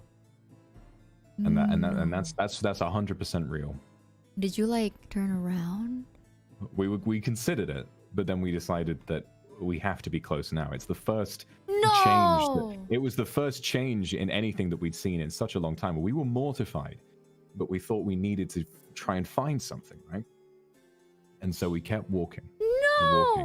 And something I couldn't tell you what it was, but something about the material that pipe section was made out of. It was a really unsure footing. Like we had to and it felt narrower as well. So we had to kind of like slowly sort of shimmy our way through and stuff like that. Instead of just walking freely, we sort of shimmied our way through. And our phones were running low by this point as well. And like I was saying, something about the material that this tunnel was made out of, the pipe section, it seemed like it swallowed light a little bit more than before. And so it felt like we really... Not quite, but to the point where it felt like our phone flashlights weren't working nearly as well as they had been. Oh, fuck. And now the next part is really scary. Oh, I hate And how this you're is like when we- telling the story so well because I'm actually so invested. I'm so scared. Like And this is the part where we decided to turn back. Oh, So we're walking down. We were walking down, and we were sort of thinking, who wrote all of that shit on the walls? Because the graffiti had kind of stopped at this point. Like on the pipe side, everyone had sort of like, there really wasn't much of anything. There were a few scratches on the walls, but no real paint or anything. And then suddenly, right in the distance, like very faintly, we sort of started hearing a little tapping. It was like, it sounded like footsteps. And we froze. And then from in the darkness, far, far away, where our phone flashlights genuinely couldn't reach, echoing off the walls of the cavern, we heard a noise that sounded like someone going, no! And we turned around and we legged it the fuck out of there. And I'm not kidding you, I genuinely think there was like just some crazy person lurking in that tunnel who had been there all night. Perhaps that was where he lived. Perhaps we were almost to the end and he was sitting around the other side, but he heard us coming. He heard us with our phone flashlights chatting and stuff. We walked into his territory and he screamed at the top of his lungs to get us out of there. Whether it was a guy who lived there, whether it was a spirit or a troll or whatever the fuck it was living down there, something roared at us and we turned around and we ran away. I'm willing to bet that it was a homeless person, but still I would have passed away. I would have died right then and there. We turned around and we absolutely pegged it out of there. We like practically fell straight through the railway tracks on our way back out, and then we ran back to the campsite where Woggle was sat just roasting some marshmallows by himself, completely none the wiser to what was happening. What's wrong with we were all of like you? And I think by that point, like, we'd calmed down a little bit and we decided to kind of prank him a little bit, and we started like talking up the story a little bit. We were like, bro, you don't want to go down there, which is like true, but we made it seem a lot worse than it was. Like, we made it out like, oh yeah, we saw this guy, he was down there, he had like no arms and shit, and we started like trying to spook the shit out of him because he's a very sensitive person, and so he was like, oh my god, I'm serious, and all that kind of stuff. And so we just kind of, that experience happened, and we just sort of collectively agreed never to go there or talk about it ever again. And then we had camp out, and then we went home the next day, and that was that. That, I don't know whether it's Jesus because you're Christ. really good at telling stories, but that genuinely made like the hair on my hand like stand up a little bit. Yes, Vox is really good at telling stories. Even if he's really good at retelling things from his life. Doesn't matter if it's comedic, like serious or whatever. Yeah. This is the first time I've heard you tell a scary story, and you're really good at it. Yeah, it's Thank so you, like thank you, thank you. visual. Wait, what thought in your brain? Like, you saw the tunnel genuinely change its shape, and it says literally "do not enter," and then you just go like, "Let's go." Well, the fact is, it wasn't like a sign, that just said, oh, warning or anything. It was just graffiti that said point of no return. And so while we were really scared, it was that thrill seeker in us, and we thought like, some motherfucker is just toying with us, and this just makes for a good story, so let's keep going. And keep going, we did.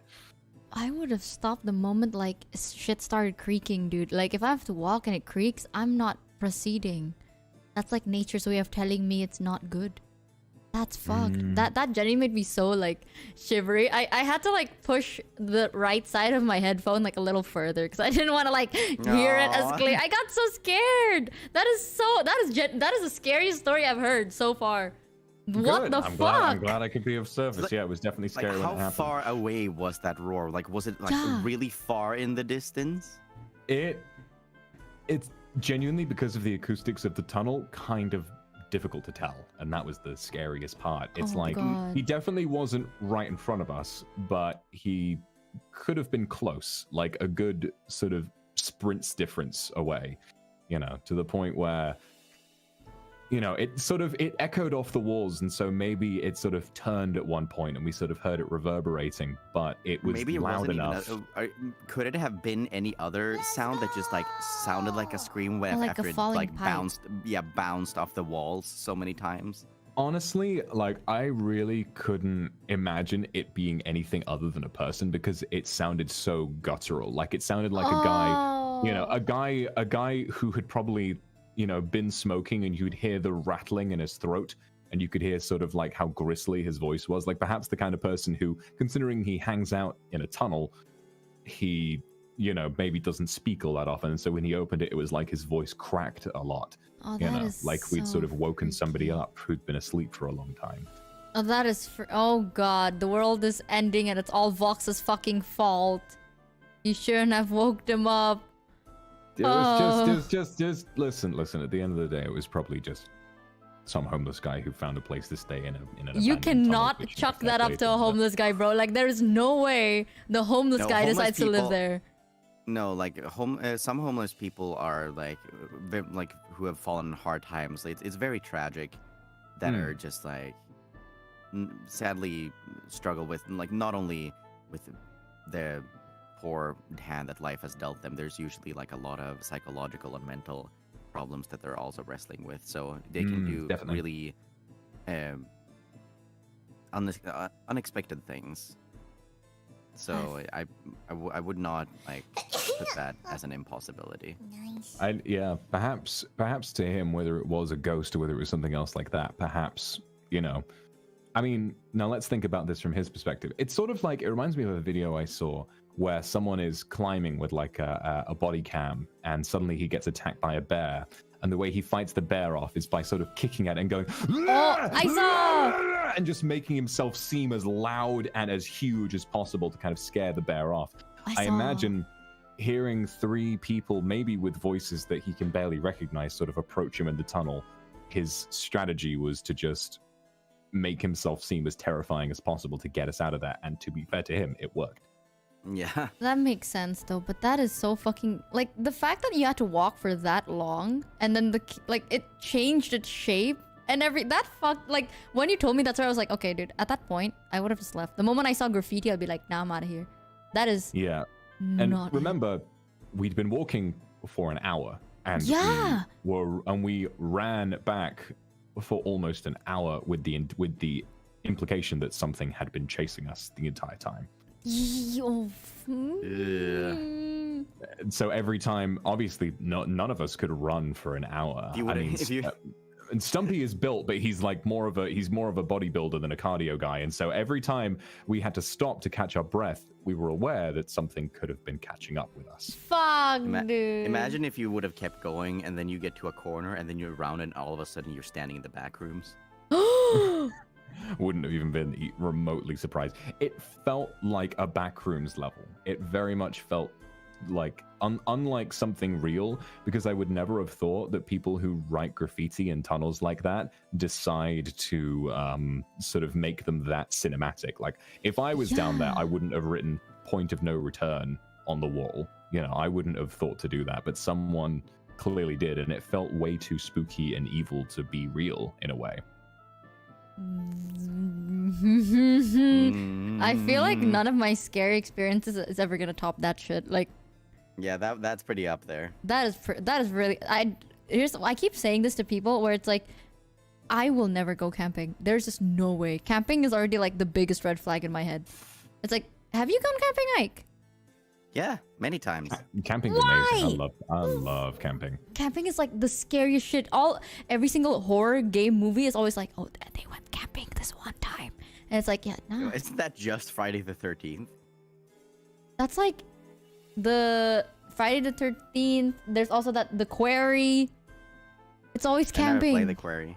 Oh, the quarry is so good. I've been thinking about the game, but like, it's always camping. There's no way people are like, oh my god, I'm so bored living in my nice place in modern society. Let's go out into the wild and camp. Why? Like, it's the wild. Like, there could be a bear. I don't know. The idea of camping has always freaked the shit out of me.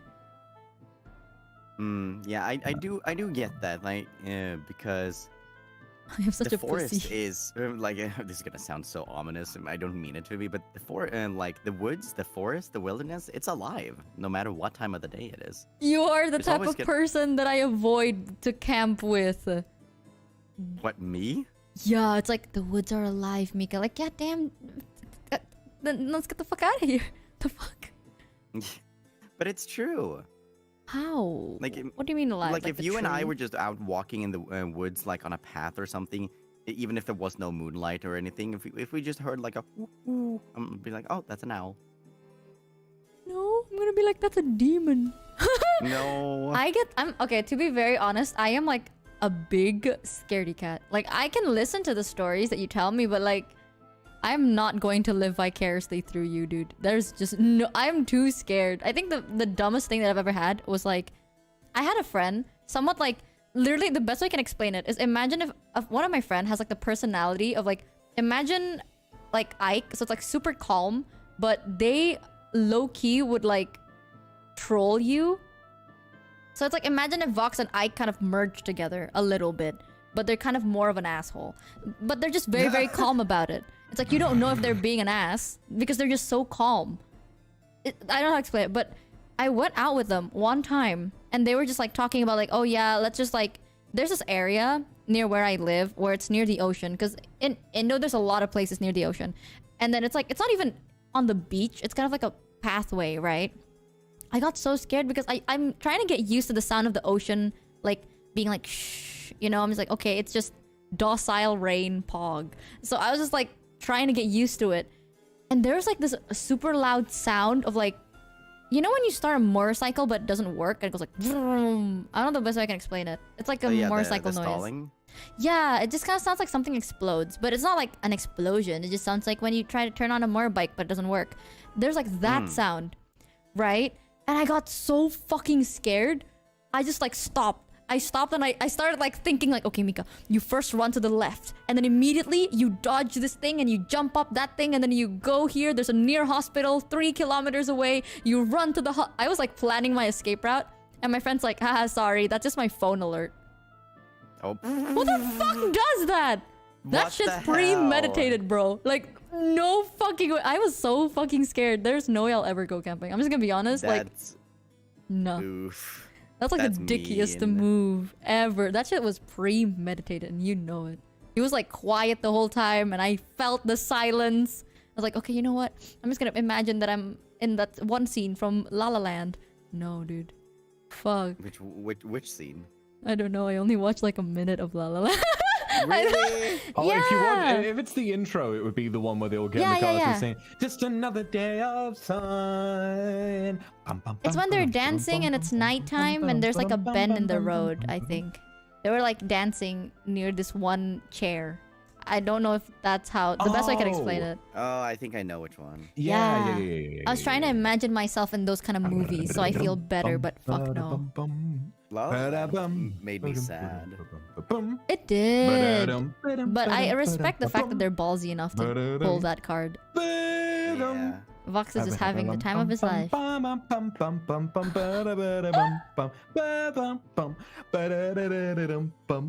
not gonna lie, I don't even know what song he's singing. Me either.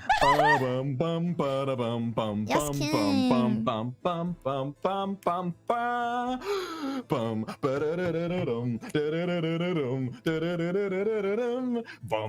The longer he goes, the more I feel like I don't know the song. Ike is so amazed that he's just gonna stand there.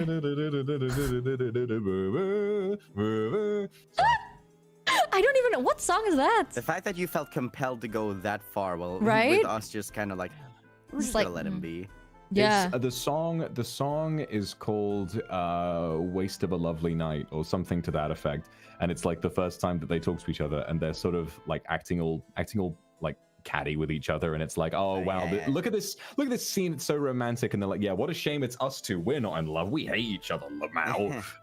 Ew. I feel like I'm not a movie watcher though. I like watching movies, but I don't like watching movies alone. So it's like I never watch I can movies. understand that. Yeah, same here. Yeah. always want to watch a movie with someone. If I watch a movie alone, then it has to be a movie I really, really like. Yeah. Otherwise, like, I love sharing experiences, like, because that's the whole thing. The reason I wanted to get into Niji Sanji is to share experiences with other people. Now here's an interesting question about movie watching that determines whether or not you fully give me the ick. Are you a talker during movies, or are you quiet during a film? Depends on the movie. So if it's a stupid ass fun movie where you get drunk and have fun with friends, I think talking through the entire thing is absolutely fine. But if it's a genuinely good film, you're not drunk and you want to watch it for the first time, if someone starts talking, especially during dialogue, I'm genuinely pissed off at that person. Like, I don't want to talk to them for the rest of the day, kind of pissed off. You might hate me then, because sometimes I think out loud, and there's not much I can do about that. It's just a reflex. To be fair, right? To be fair, if it's like in a transition between scenes, I don't mind it too much. Like, makes sense. I think, once the scene's over and you have time to digest it, you can sort of make a few comments, have a chat with people, as long as it's not in the cinema. Theoretically, if there ever came a day that I went on a date with someone, if we went to the movies and they talked in the cinema at full volume, I would get up and leave. I would block that person. Absolutely, but yeah, like if they whisper to me like a tiny bit, like, "Oh, I really like that," I'd be like, "That's fine." But if someone turns to me and tries to have a conversation unrelated to the film while the film is happening, I am just unmatching, blocking, just like, get out of my life. I would be so upset. I would be so pissed. Nothing makes me hate a person more than just being genuinely disrespectful for other people's experience. Because I don't know if I will qualify or not, because I'm the kind of person, like, after something insane just happened or anything, I would just lean over and just like, dude.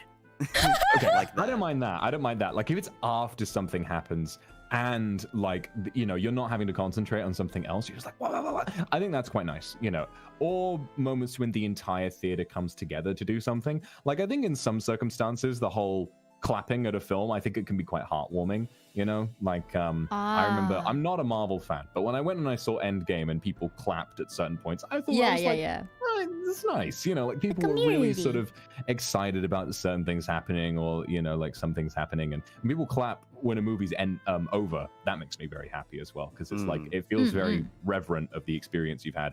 And it's one of the reasons why I'm so upset with the state of movie going at the moment, especially with what happened with COVID and how so many movie theaters have shut down. And it's looking like the premier way, the main way of watching films is Netflix now, which makes me so sad, because the experience of going to a cinema, to me, is sacred.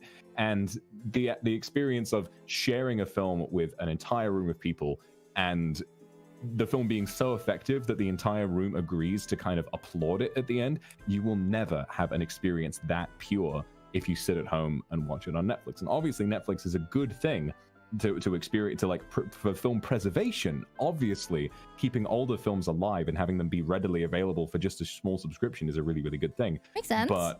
But I mean, have you heard about Knives Out, Glass Onion, that's coming out like next month? It is, I mean, Rian Johnson directed it, and he's a real stickler for cinema, and he's sort of really about preserving the experience of watching a film in the cinema, and that's like the way to experience it. It's being produced by Netflix. It has a 1 week run in cinemas, 1 week, and then it is going to be Netflix exclusive, which I think personally is a fucking tragedy. That if someone is busy or occupied for that 1 week, they will never have the opportunity to watch that film in the theater. I think that's an absolute disaster. I'm still sad to this day that I was not able to see How to Train Your Dragon in IMAX. I watched saw it in the cinema, but not IMAX. I watched it in IMAX. Experience. It was confusing. I'm not gonna lie. Everybody has said, like, if you like, when they talk about seeing How to Train Your Dragon in IMAX, they just look at me and just always go, Ike, you don't understand. Like, it is the best. And like 3D cinema is like a gimmick and everything. You like nine times out of 10, it doesn't add anything.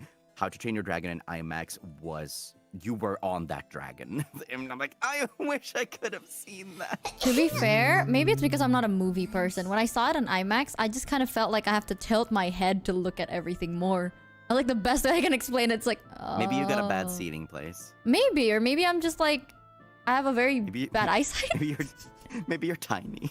It's like, please move your head away. I'm trying to look up. But honestly, this is odd. But like, I I'm a quiet person when I watch. Like, it's weird because it kind of feels like if you're really immersed in a movie and I decided to go out and like take a piss or something, you're gonna get shocked because I'm just kind of like sitting completely still, being completely quiet. Like that's the type of person I am watching a movie. But oddly enough, I kind of like it more when like we go to the cinema. Like if I go to cinema with my friends, they're the type that's like after the cinema, everyone's gonna like eat together and then they're just gonna start like spilling their whole review. You know what I mean? Like they start talking about the movie a lot, but like right after. Or like as we're heading outside of the theater, they're just talking about like, oh, this one scene when they did this. Like I like listening to that shit, but I'd never give my opinion. I feel like people get really bored watching with me. Because I feel like I understand what's happening, but I like it when you summarize it. It's like, thank you for TLDRing that in 10 minutes. I appreciate I like the idea of sitting there and watching it, but if I have to tell you that I remember everything that happened in 2 hours, not really. So it's like people TLDRing it makes me like, yay. I feel like I spent a good chunk of time. Now I understand. It's like, that's the type of person that I'd go with movies with, I think. But I'm just so quiet. I feel like it's like it doesn't even matter if I watch it or people would not. appreciate that though, especially someone like Vox. Whereas usually, like with most movies, I said, I stay quiet. But one thing, the whole thing that you mentioned about like theaters clapping, one of the That's wholesome. biggest culprits of that is like Marvel movies. Oh yeah. But in Sweden, that really doesn't happen. So when I went to see Endgame on like opening night, the entire theater, like no matter what happened, it was dead silent, and I'm kind of happy about that.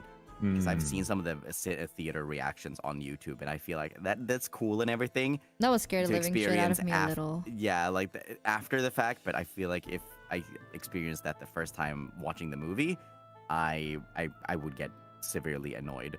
I would But get something that overwhelmed was- a little. Yeah. Something that was really funny, that one of the biggest culprits of that, like, you know, Endgame, like the big finale to the whole like Marvel thing that had been going on for so long, theater was dead silent. Then a couple of months later, I went to see the Sonic movie, and then when Tails showed up, that's what got an applause and cheer from the Swedish. Sweden so fucking based. What the fuck? I know, Based. right? That makes a lot of That's sense. what they cheered for. They cheered for Tails in the Sonic movie. You wanna know, like, I have a Jesus friend, right? Christ. Fucking this one guy, I remembered this. We were watching, it wasn't like a cinema, but one of my friends set up like a projector, and then we just like watch in like this little room that they had, right? So it's kind of like a cozy cinema, I guess. This bitch, this is the first time a lot of us watched Kimi no Na wa, right? And I'm sure that a lot of people have watched it. It's Your Name. Oh yeah. Yeah, and like, you know that Fantastic it's like it's great, it's amazing, and that was the first time I've ever watched it. So a lot of my friends first time too. So we were all excited, and we were like sitting there like comfy, we're just watching it, right? A scene happened in the end of it where, oh god, should I talk about it? Because then I'm spoiling. But like, there's no way no one has watched it, right? It's not that big. It's but- 6 years old at this point. I think it's okay. Okay. There's this one scene in the end where it's like very emotional, right? And I was getting teary-eyed a little bit because it's like the plot is so well done, and I was so like immersed. And then the scene of like they're about to part ways, and then the guy's like, wait a minute, and then he wanted to write his name on her hand. Oh, You know? And then he's like, what's your name? And like finally the grand reveal, they'll find each other and like have a great life. So I was already like, oh my god. And then they separated, and she like ran, and she fell, and she saw her hand, and she started crying. And it was written like, what is it, like like goodbye or something? no, I forgot. Am I allowed to say it? Yeah. Okay, so they agreed to write each other's names in their palms so that they don't forget each other's names, but only one of them has the time to write it. So when she starts to forget like what his name is, and she opens her hand to remember like, what is your name? And he didn't write his name. Instead, he wrote, I love you. Yeah, I was so like, I was about to cry because it was so touching. But my friend, this one bitch, like he sat beside me. Like I was sitting beside the projector. It's me, projector, this dude, right? That scene came up. She saw it like ski, right? Or like daisuki, I forgot. And the translation literally says like in Indo, it's just I love you. This bitch was like, that's not his name. Like, fuck you for ruining immersed. It's like he just wants to say he loves her, and then he's just like, wait a minute, that's not his name. Like out fucking loud in that moment. I was so pissed. Like my whole friend group's like, bro, shut the fuck up. I stopped. I was like about to cry and I just didn't. That he single-handedly ruined the whole experience for me. That is infuriating. Yeah, I'm that's sorry that you I it. had an experience like that when I was watching The Irishman with my mum, and like I was really invested, but I think because it's a long movie, my mum was kind of losing interest by the end of it, and I was like so fucking riveted.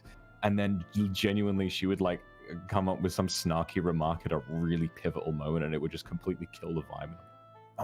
Wait. You're like right. Well, like right at the end of the film, I won't say what happens, but there's like a very, very sort of like dark, heart-wrenching shot right at the end of the film, and she just said, "Oh, wallpaper's nice." I was like, "Shut up!" Oh my god, dude. I didn't say that. I was just like, Dude, that is literally like my roommate's parents are like that. Like I would watch movies with like me, my roomie, their parents, and then there's this, I forgot what the movie's called, but it's about like a struggle of a mom and like a daughter that died or something, and then the mom was trying to find the daughter, and then my roomie's mom was like so in the moment. He's like, oh my god, I'm so scared of losing my baby, and like the dad just kept saying shit like, haha, why is that car parked wrong, like shit like that, and it's like.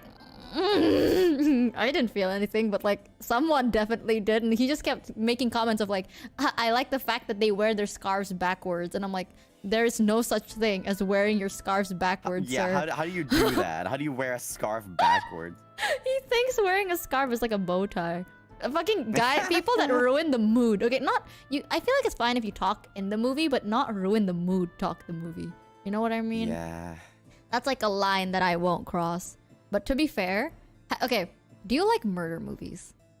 I like define a ones. murder movie. Do you like a murder mystery? Yeah, like a thriller murder mystery.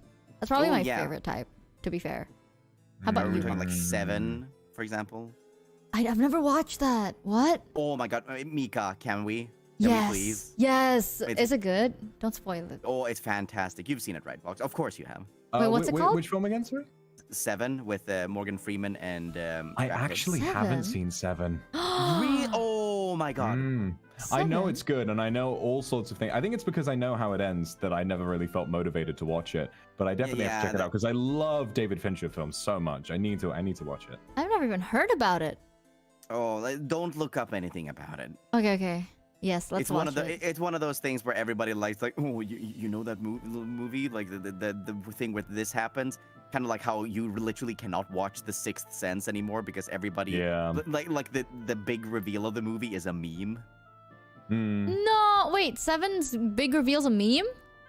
No. No, it is for Seven as well. To be fair,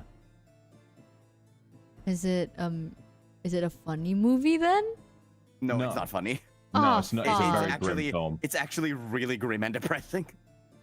I would like to watch it, to be fair. I love like murder mysteries. No joke, because I like to think like, in my head, I know this is so fucked, but like I thought about like, what if one day I become a murderer? At least I have like key points to go from. To be honest, It reminds me of Scream. Just like watch a few movies, take a few notes. It was easy. That's actually me. I thought about like how. Okay, Vox, have you ever had a moment where you thought like, I would do this if I was a murderer? Please, I don't want to feel like I'm any red flag in the room. Be honest.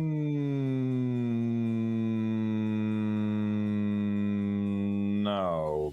Really? No, I think the most I can say is that sometimes in a film, when someone is trying to get away with a lie or something, and they don't do it, the most I can think is like, I come up with something a little more convincing in my head. I'm like, oh, I should have done that. But I don't think I've ever like thought about what it would be like to be Dexter or whoever. Okay, if not a movie, in real life, if let's say you need to commit a murder, how would you do it? Now that is actually a pretty appropriate Halloween question. Smooth transition shit. I totally didn't just think about that. Okay, to be completely honest with you, right? The way that they kill someone in the first few episodes of Breaking Bad is genuinely a pretty safe way of doing it. if you dispose of the body correctly. So the whole thing that okay, not all of it. I mean, it's quite messy. Have you seen Breaking Bad? A little, to the point where I know the memes. So you've seen the first few episodes. Then? Yes. Okay, so you know about how in the first episode you've got those two like goons who sort of they attack Walt and Jesse in the RV, and then Walt uses some chemistry to mix mustard gas, and one of them winds up dying. The other one is like clinging to life, and he manages to escape. And then they tie him up with a bike lock in the basement, and then it's Walt's job to kill him, right? Yeah. The way that he goes about it and the way that he disposes of body is genuinely pretty clever, because he is a clever guy and he knows his chemistry. So I reckon that if I was in a situation where I had to kill someone, what you've got to do is make sure you do the job in an enclosed space that you have ownership of. So if no one's going to walk in or out, you have responsibility of cleaning it before anyone gets to the scene. If you kill someone in a public place, even if it's alone or at night, I reckon eventually you will always get found. That's just the way that I see it. I think that the best way to do it is like what he did, where he had the dude in the basement, kind of strangled him with the bike lock, which is a very like brutal fucking scene. You know, like hilarious but brutal at the same time.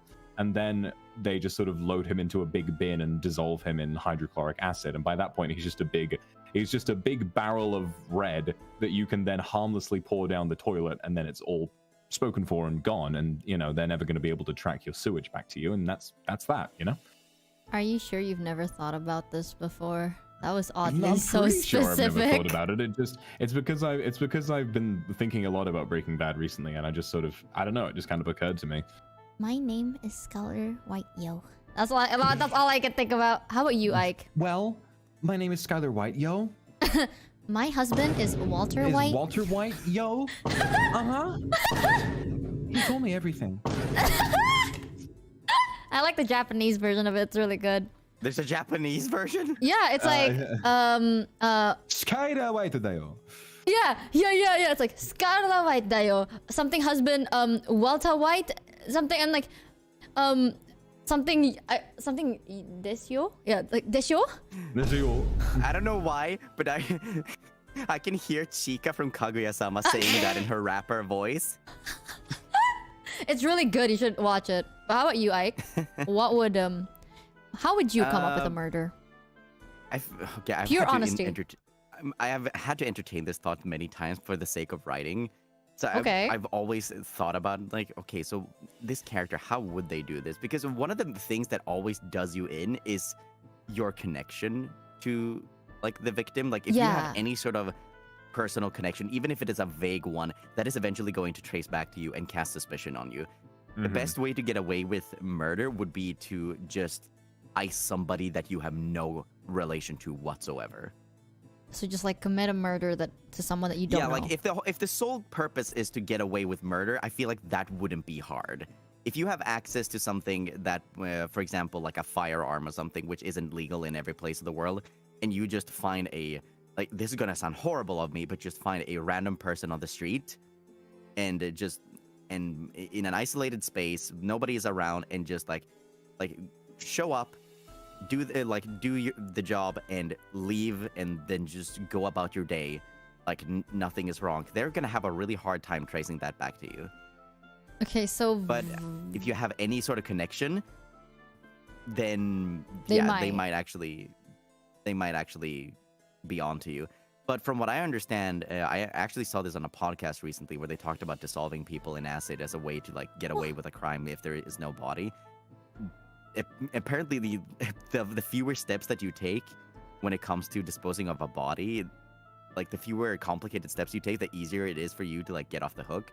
Because there was this guy that just, I think he killed like his family or something, and then drove off into the desert and buried the bodies, and like they got him for it,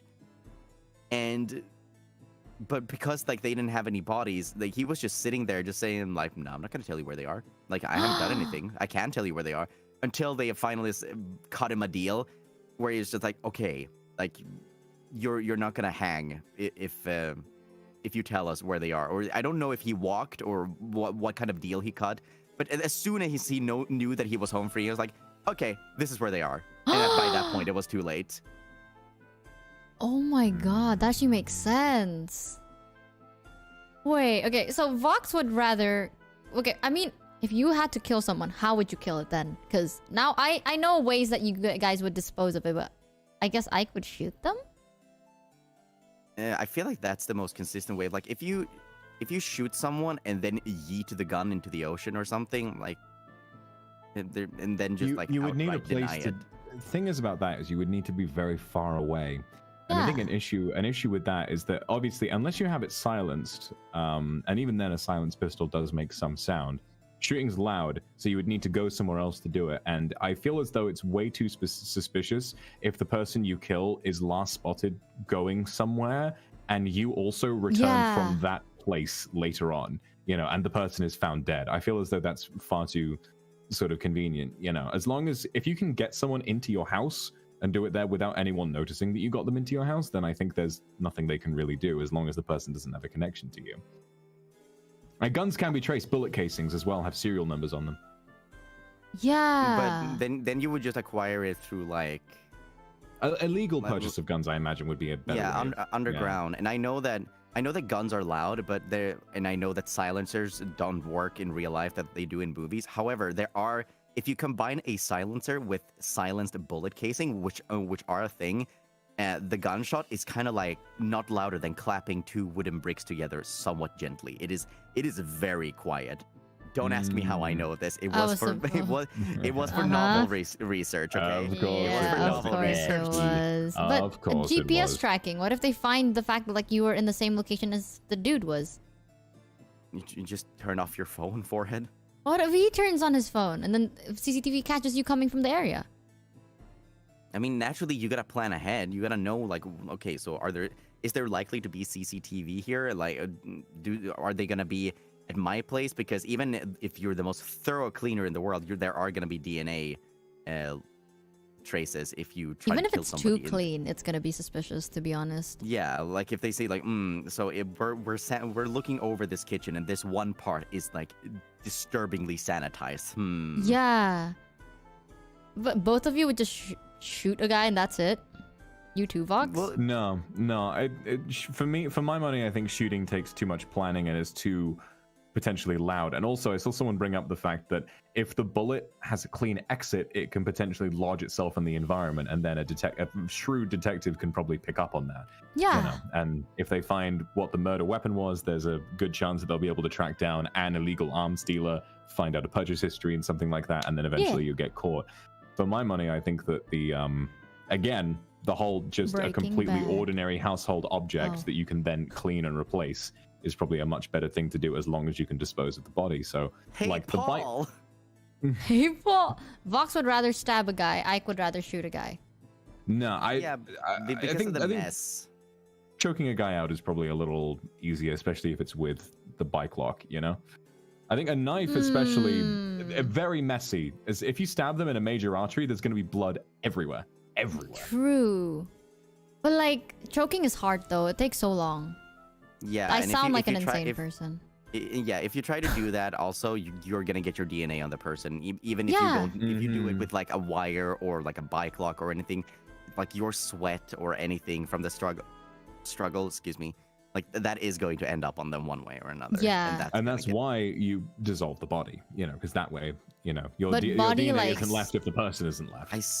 but also getting your hands on that much Acid, chemicals, yeah. you cannot do that without tipping off somebody. You Yeah. would need an alibi through which you need that sort of chemical. For example, again, back to Walter White, he's a chemistry teacher. Oh my Of course, God. he's got Yeah, but are reason you to a have that chemistry much teacher, acid. Vox? I am not, so that would be Yeah. a problem for me.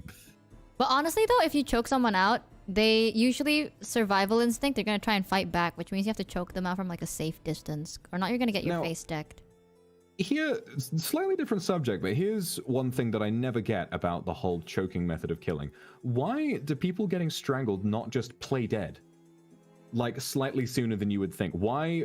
I mean, I know it's difficult. Like, if you're in fight or flight and you're trying to survive, if someone's trying to kill you by choking you, why not just act like it's killed you and go limp sooner so that they I don't stop? think you understand how much you panic when you have that kind of That's, pressure around I your know neck. that, but let's say for the sake of argument that you're someone who is in combat often, you know. Right. Surely if you can take control of your instincts, you would be able to play dead. It's more to like, okay, this is gonna sound oddly specific, and I swear like Ike, it is for research purposes. But when you get choked, like the first couple of minutes, you can play dead, but it's unrealistic. Realistically, you can only play dead after like a minute has passed by. But after that passed by, your face, you're going to start like feeling really hot, and then you're gonna have like this taste of really burnt toast. And when it happens, your jolt reflexes just needs you to breathe. So you will start moving. So you need to be able to control your instincts for 2 minutes, and that is with the idea of like breathing what minimum air you can, and at the same time not giving into that like toast flavor in your mouth. That is so specific, but I never heard of the burnt toast thing. That's real. That sounds so wrong, but I got curious one time, but like. That sounds even weirder, but I got curious because a lot of people say like, oh yeah, like you're gonna experience stuff. So I was like, you know what? What better way than to experience it yourself? I swear it's not anything weird. It was, I had a friend over, okay? It was very monitored and very safe. I was just purely curious. And it does actually taste like, imagine if you have really burnt toast, but it has like a slight taste of iron. It tastes very odd, but like even for me, I had like a reflex of like, just, okay, I'm tapping out. I need to breathe. Like that kind of a thing. It tastes odd. Yeah, that's sort of like burning sensation in your chest when you stay underwater for a little bit too long. You really gotta get up to the surface. And it's not even just point, like a taste. It kind of feels like a fever. You're not even just thinking. Yeah, you're not even just thinking. The body just kind of moves on its own.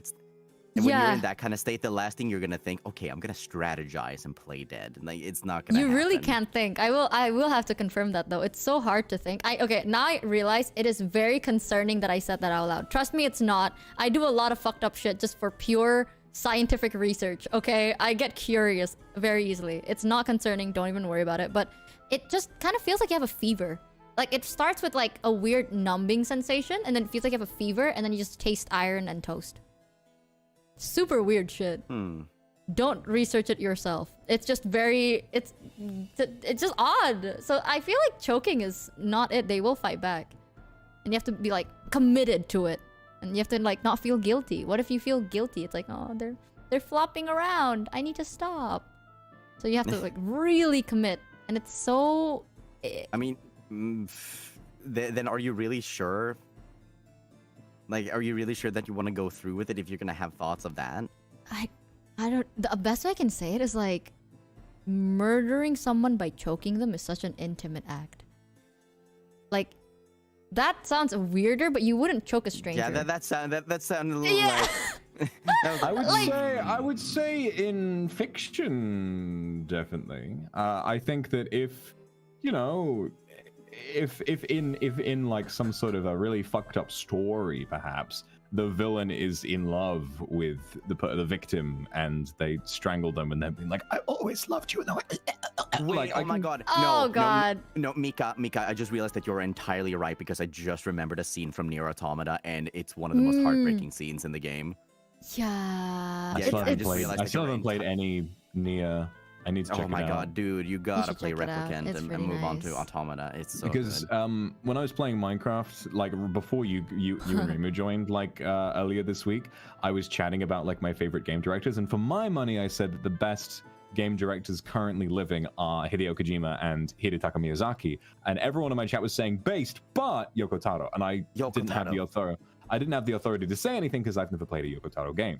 Oh, I mean, the thing about Yoko Taro is that up until Nier Automata, a lot of people hesitated to call his games good, but you could always tell that just the ideas, the vision that was there was just unparalleled. It's just that he was never given the budget and the manpower to execute it. So when they finally gave him that with Nier Automata, all of a sudden, oh, this is a masterpiece. Oh, maybe we should give this guy more money in the future. Makes sense. But when I say intimate, I don't mean like specifically love. You just have to feel a strong emotion to the person to go through with suffocation. I feel like that's a thing. Like, I think that's why like a gun is also, because you just need to find the strength to squeeze the trigger. That's true. It's just very detached from the situation. But like choking is like, I really fucking hate your guts and I want to see you suffer for 5 minutes. is more of a thing. But I'd go with poison, to be very honest. Like, poison is the easiest. Let's be real. It's very simple, but... Well, you've got to make sure you get a poison that is completely untraceable, because some poisons can be found in an autopsy. Going back to Breaking Bad, a poison used a lot in that show is ricin. This is turning into your new FNAF. Yeah, this is like your FNAF part 2. It is, yeah. The thing about is that show is they have this thing called ricin, which is a poison extracted from a bean of some kind. And what's really and what's interesting about ricin is actually after Breaking Bad became popular, sales for ricin on the dark web went up by like 6,000% because so many people were trying to kill people, which is pretty bad. And they were like, oh, that's great. Essentially, the way it works is it's almost like too good to be true. The person who ingests ricin will be completely fine for like a couple of days. Then they will kind of come down with something like the flu and then will just suddenly pass away. And by that point, the poison has absolutely left their system. It is 100% untraceable and does not even arouse suspicion because it looks like the flu. Oh my god. Ooh. I've never known that. That's interesting. I mean, It feels like, oh, that's cheating. That's not fair. That's overpowered. That's OP. Nerf it a little bit. But I've always thought about thallium instead. I read like this really weird case about like this guy who tried to poison a whole family by like giving them thallium. And it's really insane because doctors don't usually check for thallium. So they would just think you're gonna have like a stroke or something and then treat you and that doesn't work and you die. And then once you die, it decomposes, right? And then it's gone. They don't usually check for thallium. It can be traced though, but it is the way it's like it has no odor, no color, no taste. So like they won't even be aware. So I've always thought about that. I was like, that's an interesting way to do it. But then, now this bean thing, that just sounds too OP to be real. I feel like that's a lie. Like people are being like, oh yeah, it's untraceable, but it actually is. Now they know you're a murderer. You gotta think about it. But honestly though, I feel like murder is odd, okay? The only reason I thought about it is because I watched The Purge. I already remember thinking about this shit because I watched The Purge. I talked about it to Alvin. Yeah, I talked about it to Alvin too, where it's like, what would you do if you're in a purge? And that was like why I started thinking about like, I need to get away with murder one day. Because what if one day the purge happens? I need to be equipped. You don't get it. I would like to kill someone if the purge happens. But the whole point of the purge is that there are no legal consequences for killing someone. So why we weren't wondering about like, okay, that's a good question. If there were no legal consequences, how would you do it? Stabbing them. Just fucking shoot the bastards. Why? Yeah, that's all you need to do. You can be a safe distance. You can just walk up there. You don't even have to know that you're there. You can just be like, hey, Paul, and then leave. Look, the scene out of Family Guy. Just, hey you there. Don't understand. I killed Paul Allen and I liked it. I don't know. I feel like shooting is just like, okay, it happens. Like a PowerPoint presentation. I feel like stabbing it makes more sense. I don't know, right? Because Mika, I definitely understand where you're coming from, but for my money, I actually kind of don't want the permanent image of a person's face as their life is being ripped away from them, being frozen in my mind for the rest of my life, personally. I think that being able, in self-defense, I think shooting someone is a lot quicker and less traumatic. It's the fun part. You can always just close your eyes. I don't think the guilt of having murdered someone is very fun, personally. But I mean, each to their own. 5 head. But honestly, I get it though. But it just like. Also, shooting someone can be funny. You can be like. I don't know. I feel like I would only consider doing it for self-defense. And if someone's being a dick to me to the point that I need to defend myself, I will enjoy my time. You know? Like, I'm not gonna be like, wow, you've been harassing me for days now. I'm just gonna shoot you. Like, no, I'm gonna make sure I can feel like it has... these few days have been justified. Like, you know what? I mean, good last days. I've never thought about it that far because, like, whenever I think about this stuff, I'm thinking, okay, so what is the character that I'm writing about thinking? Like, I never thought about, how am I feeling about this? Yeah. At that point, I feel like this is getting a little bit too real. I feel honestly, right? I feel like if I had some kind of rivalry with a person, like to the point where both of our lives were at stake, and it was like winner takes all, this person against you is evil, and you have to kill them to save the world. If I was in that kind of position, I think the ideal way that I would want, if there was one person in my life that I ever had to kill, and I needed to do it for the good of mankind, the way I would do it, I would want to shove them off a cliff, you know? So like Simba. Disney villain death, so that I could push them off and they go, no!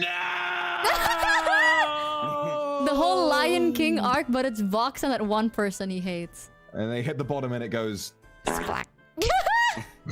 Yeah, honestly though. I looked in chat and I just saw, my name is Inigo Montoya. My father. Prepare to die. Prepare to die. You keep using that word. I don't think you know. I don't think it means what you think it means. But the thing is, he does use inconceivable correctly. Yeah. And that's what's funny. At least I think he does. You think? I love Princess Bride. Princess Bride makes me so happy. I don't know. I'm more of a... I just saw chat and the first thing I see is long live the Lord. Oh, long live me Lord. And I was like, I feel like that'd be pretty... Long live me Lord. And then I Sparta kick him off of the edge of the cliff. I don't know why, but for some reason, I feel like if the purge happens, just being completely honest, I feel like Vox is the type to like protect himself while Ike is going to like... No, I would barricade myself and cry in a corner. Yeah, I would not step outside. I would barricade myself. The only firearm that I would be able to procure, I would be using to defend the fort. I would not step outside. Oh, you're the fort. How about you, Vox? This is sorry, say again. You mean like if I was in the purge? Yeah, would you barricade yourself or would you be the one that makes people? 100%. I'm not stepping a foot outside my house. What? I'm going to lock my shit up. I am going to I'm going to lock my shit up. I'm going to barricade the door. I'm going to sit in the corner where I can see every possible avenue from which someone could enter my house. And then I'm going to sit there until the purge is done. What? Dude, if the purge happens, it's basically a chance for me to finally get a TV that works. I'm going to try my best to get my hands on a working TV. Jesus okay? Christ, One Mika. weird... Listen, I have a the and it's the best thing. I don't know if I've told you this when we met, but like, in my apartment, we have this amazing area where there's a sofa and a TV. Amazing shit, right? TV never works. That shit's a broken TV that we got secondhand, and it's literally just there for like design purpose. It looks nice. It makes us look like, oh my god, we have money and we have a TV. It doesn't work. Yeah, it makes us look bougie, but it never works. It doesn't even turn on. Like if you turn it on, like a little gray line would like appear, but that's it. So it's like if the purge happens, I'm gonna try to get my hands on finally a TV that works. I'll do it nicely even. I'll be like, hey, excuse me. It's not that I'm trying to rob you. I just want one TV. I'm not gonna rob everything. Just this one TV. I'll even get the smallest one. The one that costs you less. To all Mikas trying to steal TVs, I wish you a very just as many problems as I had getting my TV.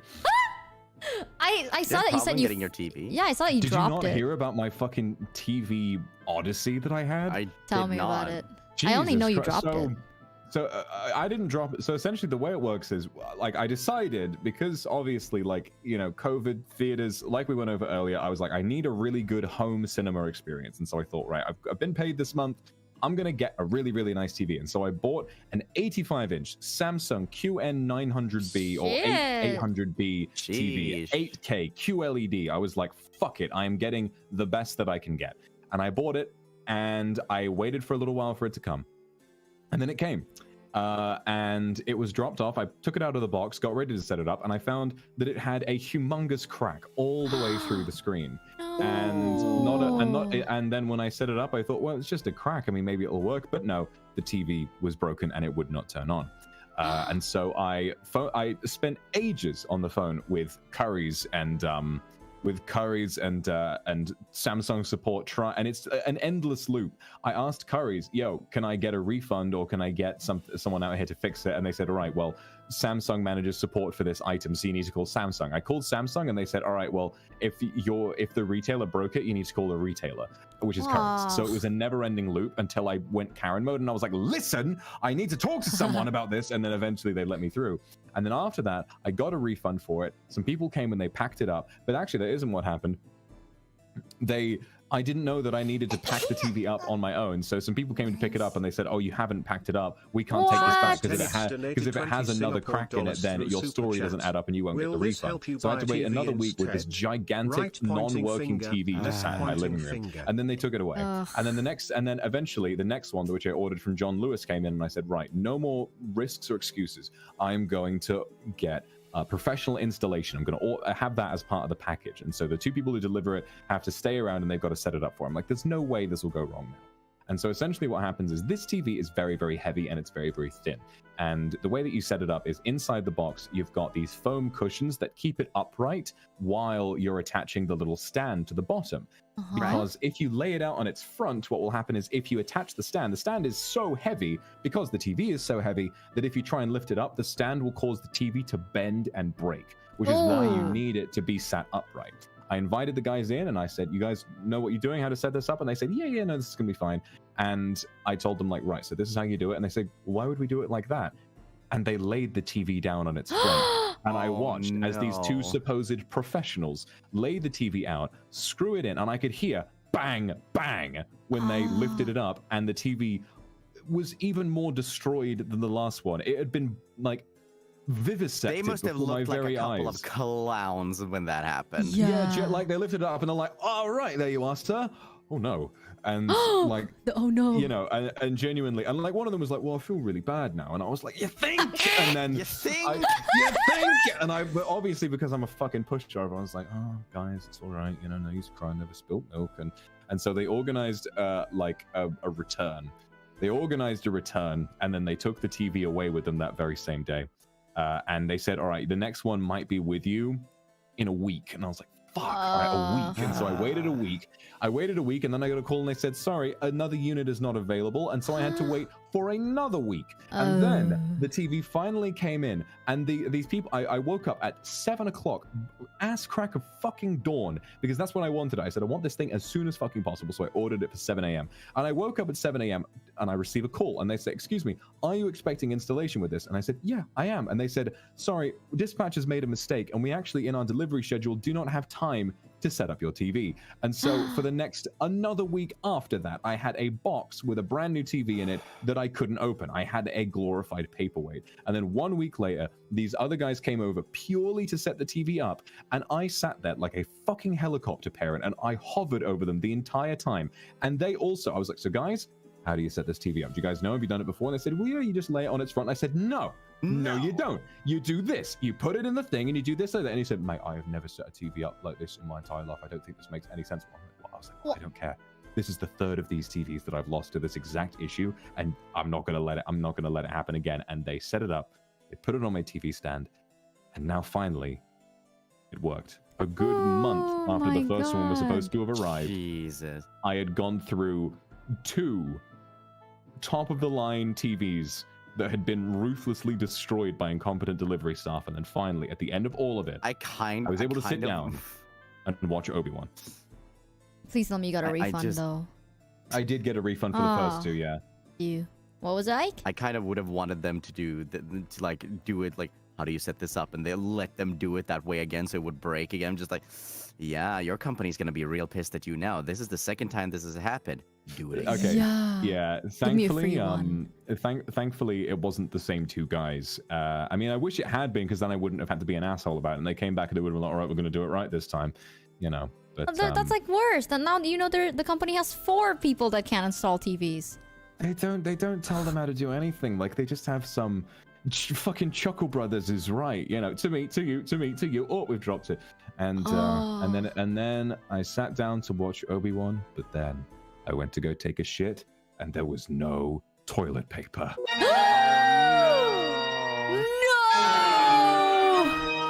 How could you? The real horror this whole time. I like the Bach clip. The Bach clip doesn't even finish. Yeah. The real horror story is just going through fucking customer. I would, if honestly, I don't know. I don't know if Indo has 911, but if I was dying and I have to like call someone, it's like, "Please, type 1 if you have an emergency. Type 2. I would rather just like die. Like, I'm not going through calls customer Imagine calling services. like 911 and just being like, a lot of people are calling right now. Please Yeah. hold. Oh, I fucking hate it when that happens. Like they put on this fucking jingle and then they make me wait for 6 minutes and then end the call. It's like, Oh my okay. god, that happened to me once when I was trying to get a refund for like a plane ticket, and oh my god, I was on the because like there was like a lot of cancellations like because of COVID, like a couple of years ago. So I tried getting a refund for that, and I kid you not, I was on the line for. I think I even had a screenshot of it. It was 9 hours I was on hold. And after Holy shit, 9 you're hours, dating at that point. yeah, and I kept like screenshotting it. I was on hold for 9 hours. I just had my phone next to me, like as I was doing work, and I would like had it on speaker. I was listening to that goddamn music, so I would hear if somebody picked up, and I was looking at the time. And then after 9 hours and like 20 minutes or something, It ended. They like disconnected me. No. Bro, dude, you went through a whole like 3 seasons a worth of a whole relationship day. arc Any with plans them. you had for that day were ripped up and replaced with being on hold. You know, Yeah. I had to call Virgin Media support to help sort out my fucking broadband at one point. Oh And god. their hold music playlist is about 4 songs long, and it's like the most basic ass pop music ever. So I'm just sat there listening, and I'm really fucking pissed off because I'd already been hung up on twice. Like, they run you for a maximum of 30 minutes. The playlist repeats like 4 times, and then they hang up on you if you don't get through fast enough. And so it had happened twice. I was already pissed off, and the music is like, anything I do for you, and I was like, and then eventually I got to the end, and the signal in my house is pretty spotty, and I went to one corner while I was calling them, and the call dropped again, and I think I genuinely just decided, like, I need some fucking air, and I just went outside, and eventually the issue resolved itself. Dude, I had to call my Wi-Fi company once, but they literally had me on hold with the song Señorita. The when you Oh call no, me I don't like that sen- song. That's the thing. Like, it was so overplayed at that time, and they decided to loop Señorita. No joke, looping that fucking song. And I was just like, okay, dude, I'm just gonna let my roomie deal with this shit, because there's no way I have the patience to do this shit. But the only time I actually did have the patience, and it's because I had to, my bank, like, me and my roomie share the same bank account, and it was frozen. Like, Oof. no clue why. It's not that it was even frozen, it's just we couldn't, like, transfer any money, which means we can't pay our bills, we can't pay anything, we can't buy anything. So I was like, okay, I promise I'll sort this one out. So I called them. They basically told me, like, oh, we have a glitch in the app, like, you should open the app again. And then they basically gave, like, step-by-step of how to open a fucking app on my phone. I didn't work. And they went like, okay, we will contact you as soon as possible through email, okay? They didn't help at all. So I had to like drive all the way to the bank, in which I had to wait in line, sit down, and the bank lady in front of my face called customer service and Oh went my through the same God. process as I just did, but this time someone else is doing it as I'm sitting down. Like, I'm not trying to be a Karen, but like, why the fuck did I even have to come here then if all I had to do is just try and call again? Fun fact, apparently there's a whole glitch in my whole account. So my money was Jesus. frozen for a whole fucking day. And I had to like sort that shit out. I was just like, man, I could have just done this at home, dude. A fucking customer service is something else. I kind of want to have friends that are Karens. I know people are like, I hate Karens, but to be honest, they get shit Sometimes done. Karens So. get shit done. Yeah, I kind of want to see Vox become a Karen. I feel like I can see that happen. But like, my biggest Karen arc was during the TV section. Like, I've never been quite as pissed off with customer service staff as I have been, because it was quite clear to me, especially the dudes who actually finally set it up, that they actually don't give a shit about the customer experience whatsoever. Like, they were just annoyed the entire time, even though they work for John Lewis. They're probably getting paid just fine to pop into someone's house and set up a TV. Like, it really isn't that hard. And they were there, and I was like, hey guys, can you set it up in this way so that you don't ruin it? And they were like, Mike, can you take a step back? And I was like, actually, no, I fucking can't. I'm just trying to make sure that this works out. And I was, but the rest of the time, no, I'm a complete pushover. And if someone brings me my meal and it's wrong, I'm like, no, no, it's lovely, thank you. Oh my You know, god, that's like so this- that is me I'm too. Same. That's Oh, me. really? I don't even think I've ever had like a Karen moment, because even if I am 110% sure that I am in the right, if somebody is very confident enough in their idiocy, I'll be like, oh, I guess they are right. I'll just back off. It's like, okay. Honestly though, this is like something that I've learned like when we all met together.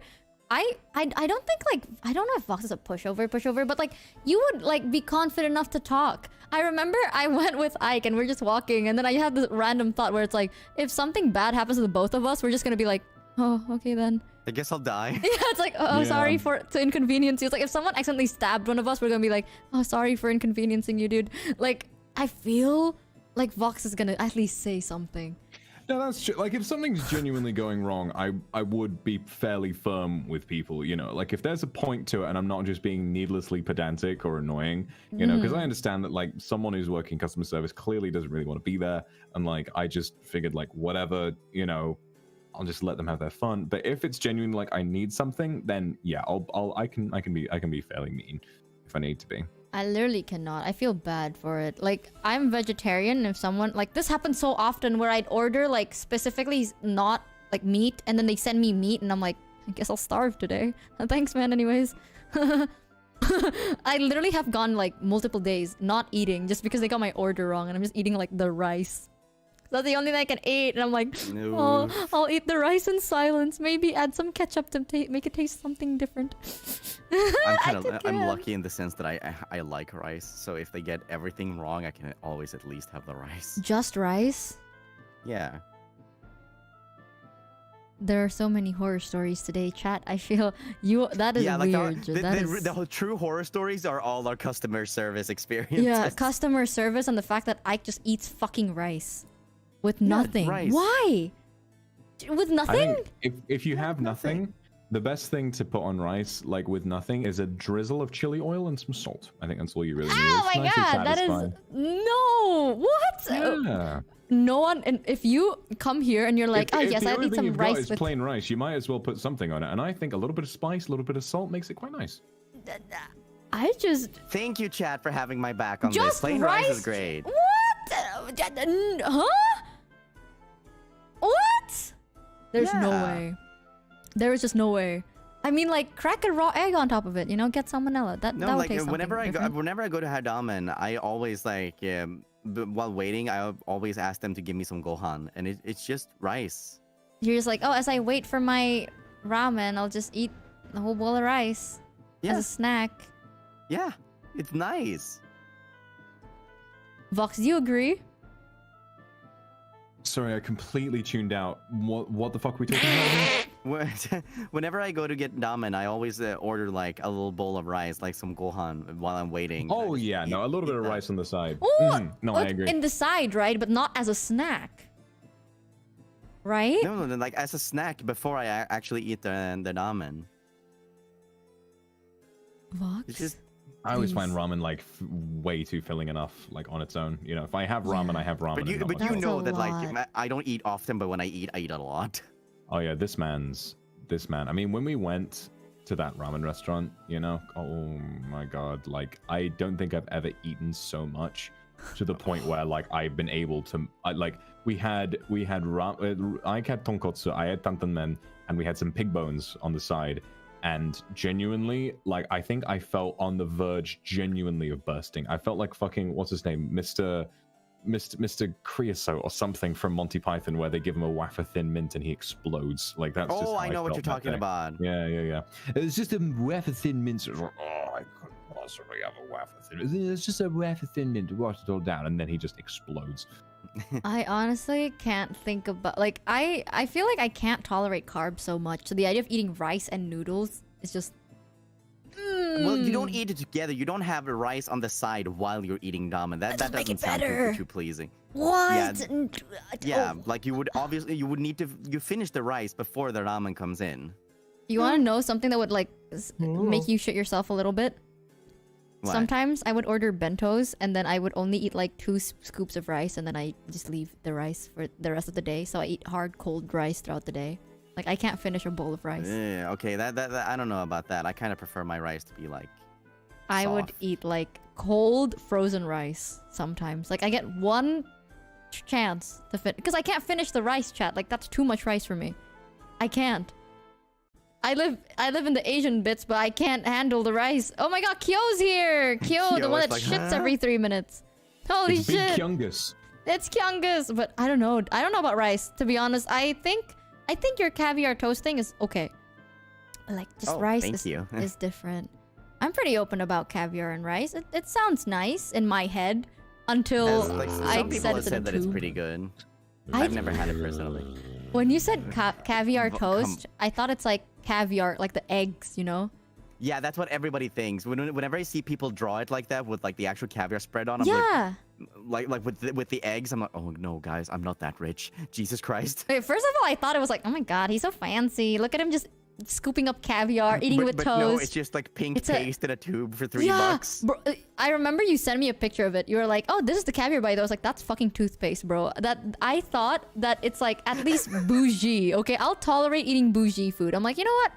Yes, queen. Let's get some caviar. Slap it on some bread. Vox, I just saw one of my JP regulars in chat calling you a caviar toast auntie.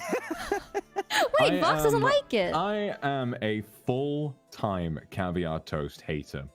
I have a Twitter alt account, and it's called Caviar Toast is for Psychopaths. And all I do every day is fantasize on there about the act of brutally murdering whoever it was that decided to put caviar in a tube. Have you ever tried it? I have also blocked Mr. Eveland here on that account because I don't want him to ever come across the kind of things that I have said about what is his favorite food. If anyone comes near me with a slice of toast with caviar on it, I will treat that like it is a deadly weapon. I will put a peg on my nose. I will disarm you with my bare hands, and I will 1-inch punch you in the throat. And if it kills you, that's on you. Have you tried it though? He tried it. I on have stream. tried it. I took one bite, and I think I saw God. Oh my god. Okay, I've never It's tried It's it, but so funny. That entire clip is one of my favorite things because there's Mista asking me, "How confident are you that we'll like this?" And you just hear me in the distance saying, "Oh, not at all." And then there's Vox going, "Oh, don't jump scare me like that!" When I put the thing in front of him. I was like, he literally put the toast in front of me, and I went, "Ugh!" And then like and then you can hear me go, "Oh, the smell," because I think that the smell of fishy foods is like just as bad for my money. Like the smell gets me, and I'm like, ugh, ugh. You know, I just Yeah, and oh my god, there's when I was looking at Vox and Mista with the caviar toast and said, "Here, match my bite," and I took a bite of it, and Mista just went, "You're out of your mind," because apparently the bite was too big. it really was the fucking bite of 87. He took he could have taken a chunk out of a child's frontal lobe with that bite. This man was hungry. I took a nibble. I took a nibble off of like the little bell end of the string of caviar toast, Don't and that was call it. it that. And that was enough to fucking make me feel like I needed to go to the infirmary. Like that was the point where I was glad our off collab was ending because I felt like I couldn't look at you for the rest of the day. You know, if every time I looked at you, I'll be like, "This is the underneath this the is the man faucet who." and just like washing your mouth out. I think Mista went to throw up. Yeah, I genuinely No. was like just pouring water from the faucet straight into my mouth for about a good minute, like. And then he just went, "That is vile," and like without a That hint is of vile. irony, your face was just like there was no banter, no bit. You were just, "That is vile," with your whole heart. I think I would sooner be tricked into tasting human flesh than caviar again. The I think chew I- of 2022. this is not selling me on No offense, I was down for it until this Okay, whole if it means anything, conversation. Alban is a changed person now. He tried it on stream and he was like, "What?" Okay, and then he and now he's angry at me because he's like, "Ike, you've ruined me. I can't have like cheese and crackers anymore. I need caviar on my crackers now." Okay, Alvin is too nice of a guy. He would say it's nice even though it's not, just because because you like it. I don't trust Then Alvin at why all. has he placed 2 additional orders? I am that cat where someone shows it some shrimp or crayfish or something, and it goes up to it and goes, and the cat literally goes, "Blah, Yeah, this is not selling it for... Honestly, though, the only thing that I would say thanks to Ike is I remember we met and then I gave you the Alban. Why can't I pronounce Indo now? Malkista Bon? Yeah, Ike spoke better Indo than me. Fuck me, dude. Fuck this. I'm out of here. My brain didn't connect. Indoed Mika. I got out Indoed. My brain's not working anymore. Holy fuck. Yeah. I keep saying Albon. Whatever. Marquez. He added cheese and I tried it. It was pretty good, actually. Yeah, it actually slaps so that hard. Was I good. want to have it again. That's like the only reason why I was like, okay, maybe. I mean, this is pretty base. This is like a pretty base taste bud. Maybe I'll like caviar toast. But after hearing this conversation, I'm like, if Mr. vomits from it, I don't know. I don't expect a lot of people to like it, but I want them to at least give it a shot. I know Shu tried it and he was like, it's alright. I've seen Mr. digest some vile shit, and if he vomits from that, I'm kind of like nervous about it a little bit. Not gonna lie. But I honestly, even if I wanted to, I can't even get it. I don't even know where to get toothpaste. You would have to import it. I know you can get like a certain kind of caviar in a tube from IKEA sometimes, but it's not guaranteed. We have IKEA here, but I don't think it's there. It's only in certain IKEAs. Yeah, well, chat, maybe one day if I ever meet Ike again, I'll bring you Malkis and you'll bring me a tube filled with I'll bring you a tube filled with caviar. Yeah, then that's the agreement. Vox just I Vox almost needs to try said both. cube filled with caviar. Is caviar and... Wait, my brain's not working anymore. It's like about to be 1 in the morning, so my brain is like lagging so much. What the fuck were... My brain is lagging. Isn't caviar a vegetable though? No. It's fish guts, right? Yeah. You have to literally slice open a fish to get it. Huh? Yeah. Why do I think like it's like a blend of fish guts and vegetables and like mixed into a paste? But yeah, why do you think that?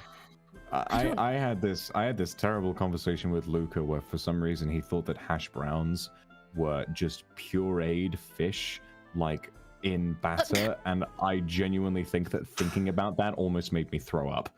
Wait, no, like the I idea actually of just had getting those. an entire fish, mashing it up with a mallet, and then just fish pouring the nuggets. remains into some batter. I was like, those are fish nuggets. Pink and like full of just little bits of fin and gill, and I was like, oh. Isn't that how you make chicken nuggets? No, chicken nuggets are made out of the breast, which is edible and lovely. No, I seen a video that they put like chicken into a blender and then they blend it and it turns pink and then no, that's PETA propaganda. Oh fuck the prop! I thought I was so convinced. I was so convinced that's how you make nuggets. PETA, man, I didn't even like him in the first Hunger Games. I thought he was a wuss. I thought that was how it's made until now. Wait, what? Ain't no way a normal human being can fucking make himself look like a log. And the log he should look like is the one coming out of my ass. He makes some good cake though, for real, for real. You do make some good cake. Maybe you can give me some. Hey, whoa. Ike's just there. Ike's in the in-between of the soundboard. No, not that again. Okay, to be fair, I would say that my excuse is it's almost 1 in the morning, so no one... Yeah, that's a very valid excuse. Yeah, okay, no one clips the fact that Ike out-Indo me. I swear, I can speak Indonesian. This is my one-time weakness. I don't know why it didn't render in my brain at all. There's a clip of me where I was confused because somebody said, you know the smelly meme in Indo, and everybody was just like, the scariest part about this entire clip is that Ike pronounced it perfectly. Wait, pronounce it? Wangi wangi. Oh! Is that not how you say it? Wangi wangi. It is! Wait, can I ask you for one quick favor before we end the stream because it's late, but I want to... Just one quick favor from the both of you. Okay. Can you say something in Indo? I'll type it out. You can just say this. I just saw that Vox sent the meme in the chat. And I've seen that video so often. It's so cute. It's like... Me every time I have to go live and hear myself. Just... Okay. I feel like Selamat Pagi is so overused now. Chat, give me something. Something to say in Indo. My Indo brain is not working. I'm so sorry. a fake Indo. That's such a funny clip. I know. Wait, you've never It's like, seen "Hey, do you it? want some shrimp?" I've never seen it. The sound is so funny. Because I make that sort of gagging thing so often whenever something is, I can just go. It's literally something I do. Okay. You know what? I found a funny word in Indo that chat is recommending. I'm not gonna pronounce it. You read it. What do you think? How do you think you pronounce it here? Hold on. My Discord is on my other screen and I have turned it off. Give me a second. Is it slebo? Okay, I'm not gonna say anything until Ike says something. Okay, let's see. Slabio? Okay, wait. Try saying this then. Ayang. Ayang? Okay, it's not bad actually. What? I Yeah, would think that Ayang. Vox would say it more Ayang. funnily because he has an accent. Wait, what if? Oyang. Oh yang. Yeah, I thought it's gonna be like more What's accenty. the first one? Is it slebu? It's slabo. Slebo. Slabo. Yeah, but it's more. It's you say it more like slabo. Like it's kind That's of my like a favorite movie. anjay thing. That's my favorite movie, Le Big Slabowski. The big Slabowski. Okay. I feel like I'll give you 2 words. But I don't know what. Okay. Okay, I'll give you this. Try and say this. I swear I'm not gonna say anything. Make you say anything bad. Kamu cantik hari ini. Okay. Ike. Kamu cantik hari ini. Okay. At least it was pretty good though. It's pronounced chantik. I sort of Japaneseified it towards the end. Yeah, I sometimes I feel like I can hear your like Swedish accent. Sometimes I feel like I hear Japanese accent. I get confused. I flip around with accents a lot. Sometimes my Swedish comes out. Sometimes I Japaneseify things, and other times I Americanize things that shouldn't be Americanized. I feel like your Indonesian I don't know whether you guys are just doing it well or Indonesian just really hard, like really easy to pronounce. To be fair, like a lot of people I know pronounce that cantik like as cantik. Tagalog usually is pretty easy to pronounce, or at least they claim that it's easier to pronounce. They just like, oh, you just read it as it's written. I'm just like, that tells me nothing. Yeah, I know. I only know one thing from Tagalog, and it's mahal kita, and that's it. Yeah, same here. I know that one. Yeah, that's the only thing I know. Mahal kita. Do you know how to say I love you in Indo? I do not. It's this. I It's believe I know, but significantly- I don't want to try. guess because I feel like I'm gonna get it wrong. No. Guess. Don't read. Don't open Discord. Guess. Don't open Discord. Just guess. I know it's what is it? Salamat or something like that. Okay. Not bad. Not bad. Salamat sayang? Okay. Yeah, I know that sayang is in there. Selamat sayang is kind of funny to combine, but selamat is just congrats. Sayang means love. Oh, congrats on love. Congrats, love. It's selamat sayang. Congrats, love. I typed it in Congrats, Discord. love. Yeah, that's what I say when I make somebody come. How do you say that? And say this. Congrats, love. How do you say which one? Aku sayang kamu. Yeah! Oh my god, that's good! Oh, okay.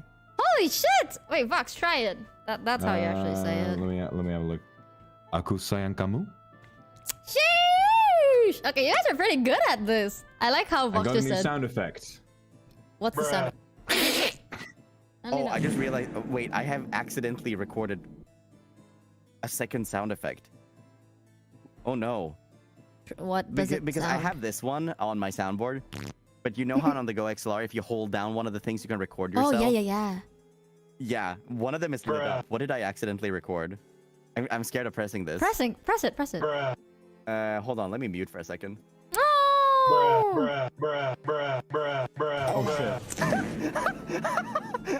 Now we're Oh, that's curious. Now you have to show it. It's just this.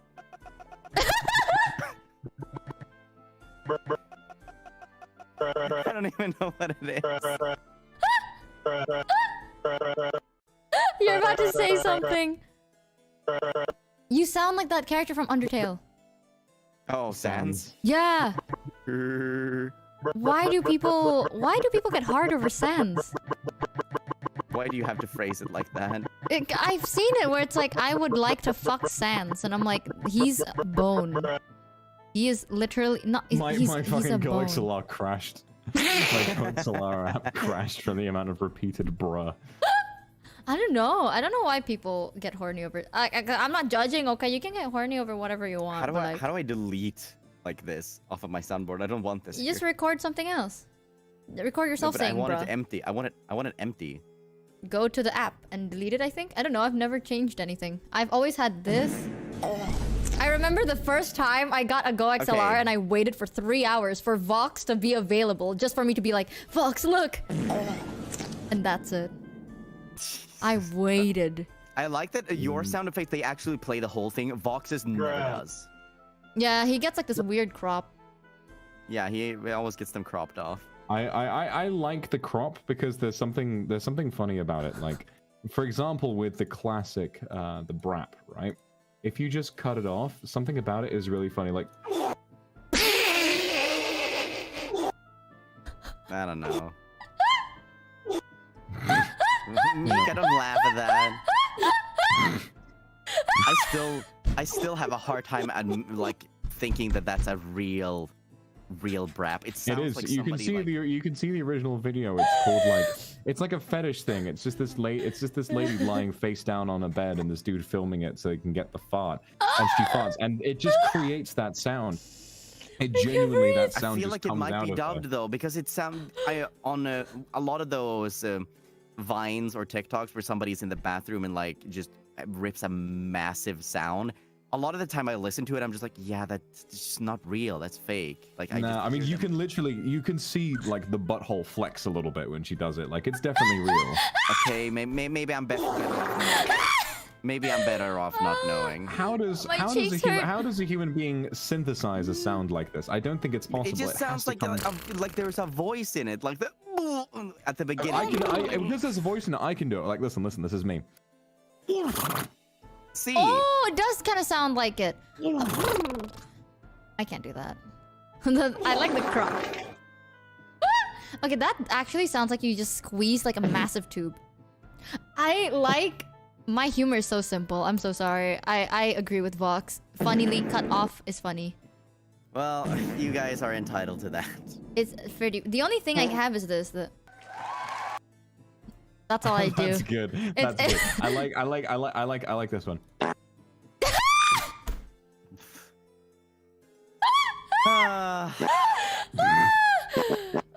Listen, chat. Do you Okay. have a specific bank with just the braps? I have four fart sounds on command. I got this one. I got this one. I got this one. And I got this one. But you know how there's like bank A, B, and C? I know that you have like the other ones, like the Walter, the Better Call Saul. Yeah, I have. That is not the actual guy, right? It's just somebody with No, a bad it's mic the mimicking voiceover it. where the dude uses a really bad microphone. He says, Walter. It's a really convincing mic impression. He says, Walter. Let you look away, Walter. I'm I'm not just having sex find with you the... right now, Walter. I like funny cut Hey out guys, it's noise. Quandale Dingle here again. Oh my god, I remember, I don't know why, but every time Quandale Dingle would appear on my thing, I would send it to Vox. It just reminds me of him. So the opening for my most recent karaoke stream was very much inspired by that video you sent me where Quandale does the whole does the "It's been a year, Daddy. I really miss you." You sent me that, and the start of my karaoke was me saying, "It's been a year, Daddy. I really miss you. Mommy says you went to the store to get milk. Please come back." I don't know why, but every time I find a Mom meme isn't with nice to me, Daddy... and she changed my name to Tickle Tipson. Oh my god, that is so funny, Mika, the Japanese version. Yeah, the Japanese, I am Skylar White, but every time I find a Daddy, I would send it to Vox. My favorite is when she says "yo" in a really funny Yeah! way. Yeah! It's a meme White. thing. I was thinking of sending Vox like the... I'm gonna send Vox the more alpha memes, because that's been on my feed. I don't know why. I'm subscribed to like the furry Alpha side. memes? Yeah, you know the I'm the alpha, I'm the leader, I'm the one you trust. No. Oh. Well, I guess I'll be sending it to you too. It's good. I don't know why Please it's do. everywhere. I always am looking for people that I want to bounce memes off of. Yeah. You are going to have a bad year. After you're gonna regret what you say. Most of my memes now lately are just like, I'm the alpha, you're my kitten. Top 3 things you should never say to an alpha. Number 1, it's so small. Daddy doesn't like liars. It's that. I don't explain it. It's good. Ike's gonna have a bad year, chat. But anyways, okay, we've been here for almost 3 hours. We should wrap this up. Yeah, we should wrap this up. Yeah, okay, Vox and Ike. I was about to say something and my brain blanked out. I feel like I'm just not thinking, but thank you for coming. Do you guys have anything you want to say before we end this? Just forever? Thank you for having us. I guess this was fun. I don't know, a lot of it wasn't exactly spoopy stories in the traditional sense. I think we got through a total of 2 good horror stories before we started just shooting the shit about things that would definitely get us put in jail if we didn't live. I think the good thing is that we at least terrified chat, even though we weren't talking about horror stories. We terrified and traumatized chat. That's what matters. I just want you guys to know, if you ever go to an airline bathroom, that might have been the one that I came in. If I murdered someone one day, would you guys help me? Real question. Absolutely not. I would call the police on you because it would be kind of funny. You are a horrible Ike. Would you help me? You would be like, Vox, and I'd be like, I'd be like, fuck you, dude. A new stream idea. I got arrested because of Vox Akuma. Fucking useless. How about you, Ike? Would you at least help me? Smile. I will not answer this question without a lawyer present. Ah, fuck these two, dude. Chat. Hey, dude, I got your lawyer right here. Saul Goodman, you know that you have rights. The Constitution says you do it, so do I. That was so good. I swear to God, that wasn't even planned. That was good. That was actually well timed. That was so well timed. It's so sad to know that it's not even well timed. I feel like the best way I can every collab now, if it's just my channel, the best way I can start it is just like, hey, you can say whatever you want. If I get canceled, good, I need a break. And for some reason, it just works. Suddenly the content becomes scary. It's like, okay. What am I trying to say here? Have you guys seen the edit where there's the scene where Morbius from Morbius, like Michael Morbius, there's a scene where he's in jail and they're like, your lawyer's here, and then they cut it seamlessly with Saul Goodman appearing and he's like, who are you? And he sits down and he says, all right, so what do we got here? Public masturbation. Yeah, why can't you do it at home like the rest of us? Where you got, flat screen, 50 channels of pay-per-view, and he's like, I'm starting to get hungry. And he's like, son, calm down. Like, it just, I don't know, like, it works together really well with the lighting and everything. It's like when they put Tuco into the end of Endgame.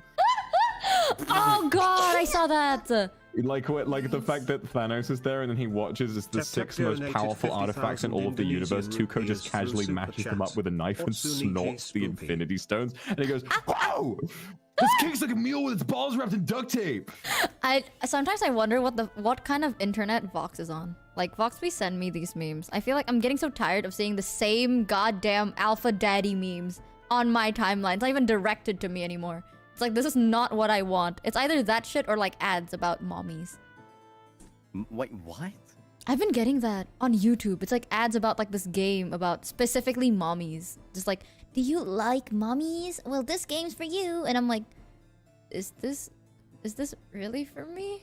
Is this shit? Okay. I mean, it worked. I did click on it, but like, it didn't really download for me. I don't know why. What the fuck is Kyo saying? A squutug? I feel like a boomer. Oh my god, me too. I swear. I swear to God. It's with a W. I swear with something. I think SW is like I swear. Although I would go ISTG for I swear to God. I don't know. Right? Fucking the kids these days using the slang. Back then, I want to ban These are the kind Kyo of memes from that you Hive. can expect from me. Show me. Yeah. God, chat. I wish I could show this on stream, but it's just a picture of Lord Farquaad, and then there's the writing "e" in hiragana. That's it. It's good. It's simple, straight to the point. Wouldn't it be E? Well, it is Markiplier's E meme. It's just that instead of E, it's E. Mm. I hate that there's been edits of Markiplier on Lord Farquaad's body lately. Where like Lord Farquaad. Lately? What do you mean? This is like 5 years ago. What? I've only gotten to see Mika's it. living under a fucking rock. Time capsule. I think there's a What? compilation of me laughing at the letter E on YouTube. E. I have that as an alert on Twitch for no reason. Like people can actually play just going E. E.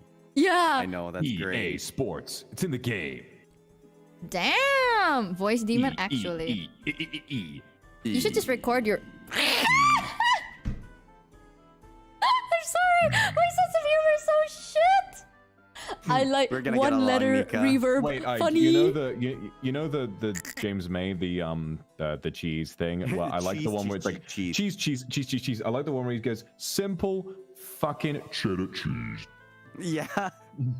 Oh my god. I love the one where it's like the whole video is like cheese, and the very end is just like Egg. Yeah, it's like that was cheese. Next week we'll be doing Egg. yeah. Now I remember what I was about to show Vox. God, I've been having this weird ick for 2 days because I'm like, I feel like I was about to send Vox something. I find it. Do you guys know Jeremy Fragrance? Who? I do not. Oh wait, is this the This one where guy. he suddenly starts lamenting about his relationship or something? Yes! He's like, this perfume, it's a dildo of the perfume industry. I'm sorry, I know What? these jokes aren't funny. I do it, but I don't come. And one day I would like to have a girlfriend and a wife. I mean, a girlfriend, I turn her into a wife and kids, but yeah, anyways, that's the perfume. That I is still don't actually know the how to video. talk about the topic of masturbating. I don't know why, but the way he talks about it So you're reminds me telling of this Vox. is not a bit? No, that's how he does all of his shit. He would like smell perfume and he goes like, "Whoa, this perfume makes me wanna, kiss 3 women." Whoa, like that. That's him. So what you're telling me is that he's a wine taster. He's so funny. I don't know why, but the way he talks about his shit reminded me of Vox for some reason. There is nothing. How the fuck do you look at this man saying that he struggles to jerk off and come when I literally told you that I came inside the basin in the middle of a crowded airport bathroom because I just felt like it one day. I like how, oh my god, did you see that? There's like this one moment where Ike's eyes literally looked like I feel like my life flashed before my very eyes with that stare. To be fair, I was not convinced, I was not part of this conversation. I am not the whole masturbating part, just the fact that like Vox would talk about one thing and he's go like, yeah, I love this game. Anyways, man, that one time I almost came. And anyways, the game. It just reminds me of like how Vox would talk. Okay, that much is kind of true. Like just sort of suddenly going on a side tangent, being like, guys, this really reminds me of this fucking porn I was watching once. Yeah.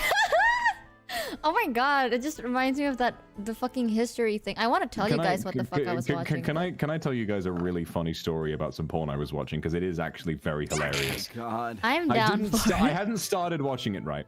I remember I genuinely just clicked on a video.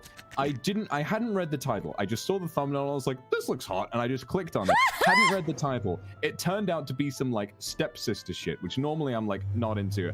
And I hadn't read it, but I knew what I was about to get into because the logo for some bootleg porn website popped up called Incest Flicks, and it came with a jingle, a theme song. That theme song was, and I shit you fucking not, this. It played the Better Call Saul in. I am not fucking kidding, and I will send you the video to prove it. No, no, please, I'll pass. Genuinely, it opened with the words Incest Flicks and the Better Call Saul intro, and I genuinely was laughing so hard I went flaccid and gave up. That's terrible. My wank for the afternoon had knowledge. ended prematurely, which is not often a problem. Just so you guys don't get it twisted. I feel like that is the one I'm not gonna say it because I'm just gonna tell you the title, but it literally ended with like, God, I know the Japanese one because I have it copy pasted, but What? But this, don't search it up. That is porn right there. But like, there's an English version of it. And if you translate it to English, okay, it basically just says like, that.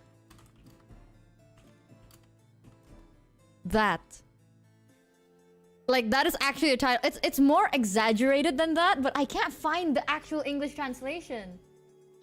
There's actually if I'm not mistaken, there is a Twitter account that just tweets out the English titles of this kind of stuff, and some of them are just so weird and bizarre. I remember one showing up on my TL, and I didn't know what it was at first. I just laughed at the word. But like sometimes I laugh at stupid words. Like you can show me the word like suggest, and I'll laugh at it, or just like mayonnaise, and I'll start laughing at it. But the word, it was just like this.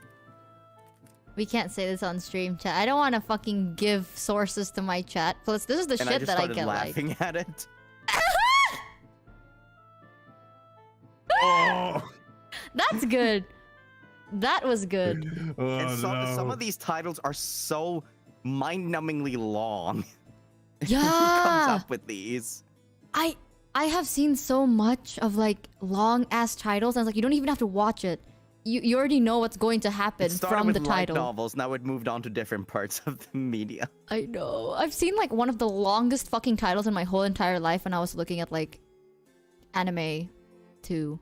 But it literally was like, I think a whole like this character did this and then this happened and then this and then this happened and then this. Yeah, it's like the whole plot is in the Yeah. title. It's like the whole summary was in the title. It was pretty interesting though. I would say the animation was pretty good. 10 out of 10. Good animation. I love it when they repeat the same three scenes. Yeah, like we don't call it that anymore, Mika. We call it anime 2. Yeah, we call it anime 2 because we I don't know are why- PG-13. I don't know why I'm thinking about this now. You guys know, like, when a very short person is the big spoon, it's called like jetpacking or backpacking, right? Come again? I did What? not know that. It's the cutest shit in the world. Like, if there's a What? short person who is the big spoon, like when you're cuddling, it's called jetpacking. You know. That sounds Yo, it's just horrible. like- Because you're a little back strapped onto the back. It's adorable. I once told someone this, and they genuinely, honest to fucking God, right hand to God, told me that they thought jetpacking. They must have been fucking with me. They thought jetpacking was when you nut in someone's face, and the force of the nut is so strong that they are blown backwards.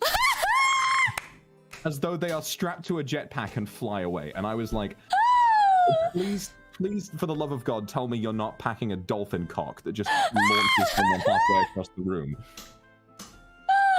That reminded me of a plot that I seen. I'm not gonna tell you what it's from, but it was like that happened, and then they like blew a hole and they had to go through the hospital, and that's the actual plot. Like You that's guys, the you guys know actual about plot. dolphin cum, right? Is that like another term for cuddling? No, dolphin cum is just literally dolphin cum. So the thing with dolphin cum is that maybe this is an urban legend. Apparently, dolphins ejaculate with such insane force, like velocity, that if a dolphin was to come inside a person, their insides would be destroyed and they would die. I don't believe that shit. I'm not gonna test it out, but I don't believe that shit. It's like a shotgun, a shot cum. Forget cum shot. I'm talking about the shot cum. I'm so I could just hear like I'm hearing the TF2 shotgun sound effect in my head with like bam, bam, pow. I've only seen one of them where the lady had really long eyelashes, like fake lashes, and the guy's like, "Yo, hold it with your umbrellas." Like, yeah, that gave me a good chuckle a little bit. It's like there's no way you're gonna expect me to feel anything after that. It's like, yo, hold it with your umbrellas. Shut the fuck up. That's good. I'm so sorry, Ike. Listen, I watch it, but I don't even come. Like, sometimes just watch it because I think it's funny. I subscribe to, like, Johnny Sins on TikTok, and I get notifications from him every once in a while. He's a pretty interesting dude. They're very creative like that. I get my content ideas from him, you know?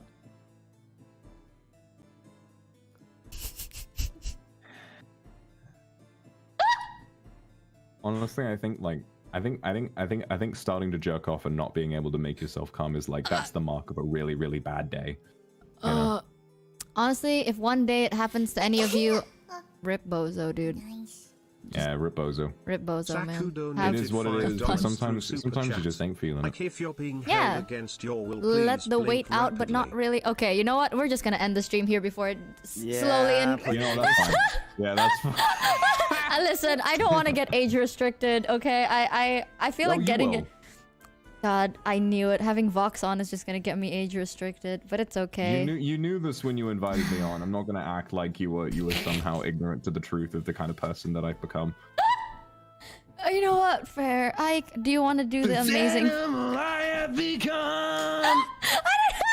I'm gonna get copyright striked as well. Fuck. Yeah. I love Uh, this. You want to do the honors of ending the stream? But if you guys have anything you want to promote, by the way, anything at all, you can give. Promote. Remember to sleep plenty and hydrate. Ike doesn't understand what promoting means. I'm doing a very interesting ASMR stream tomorrow.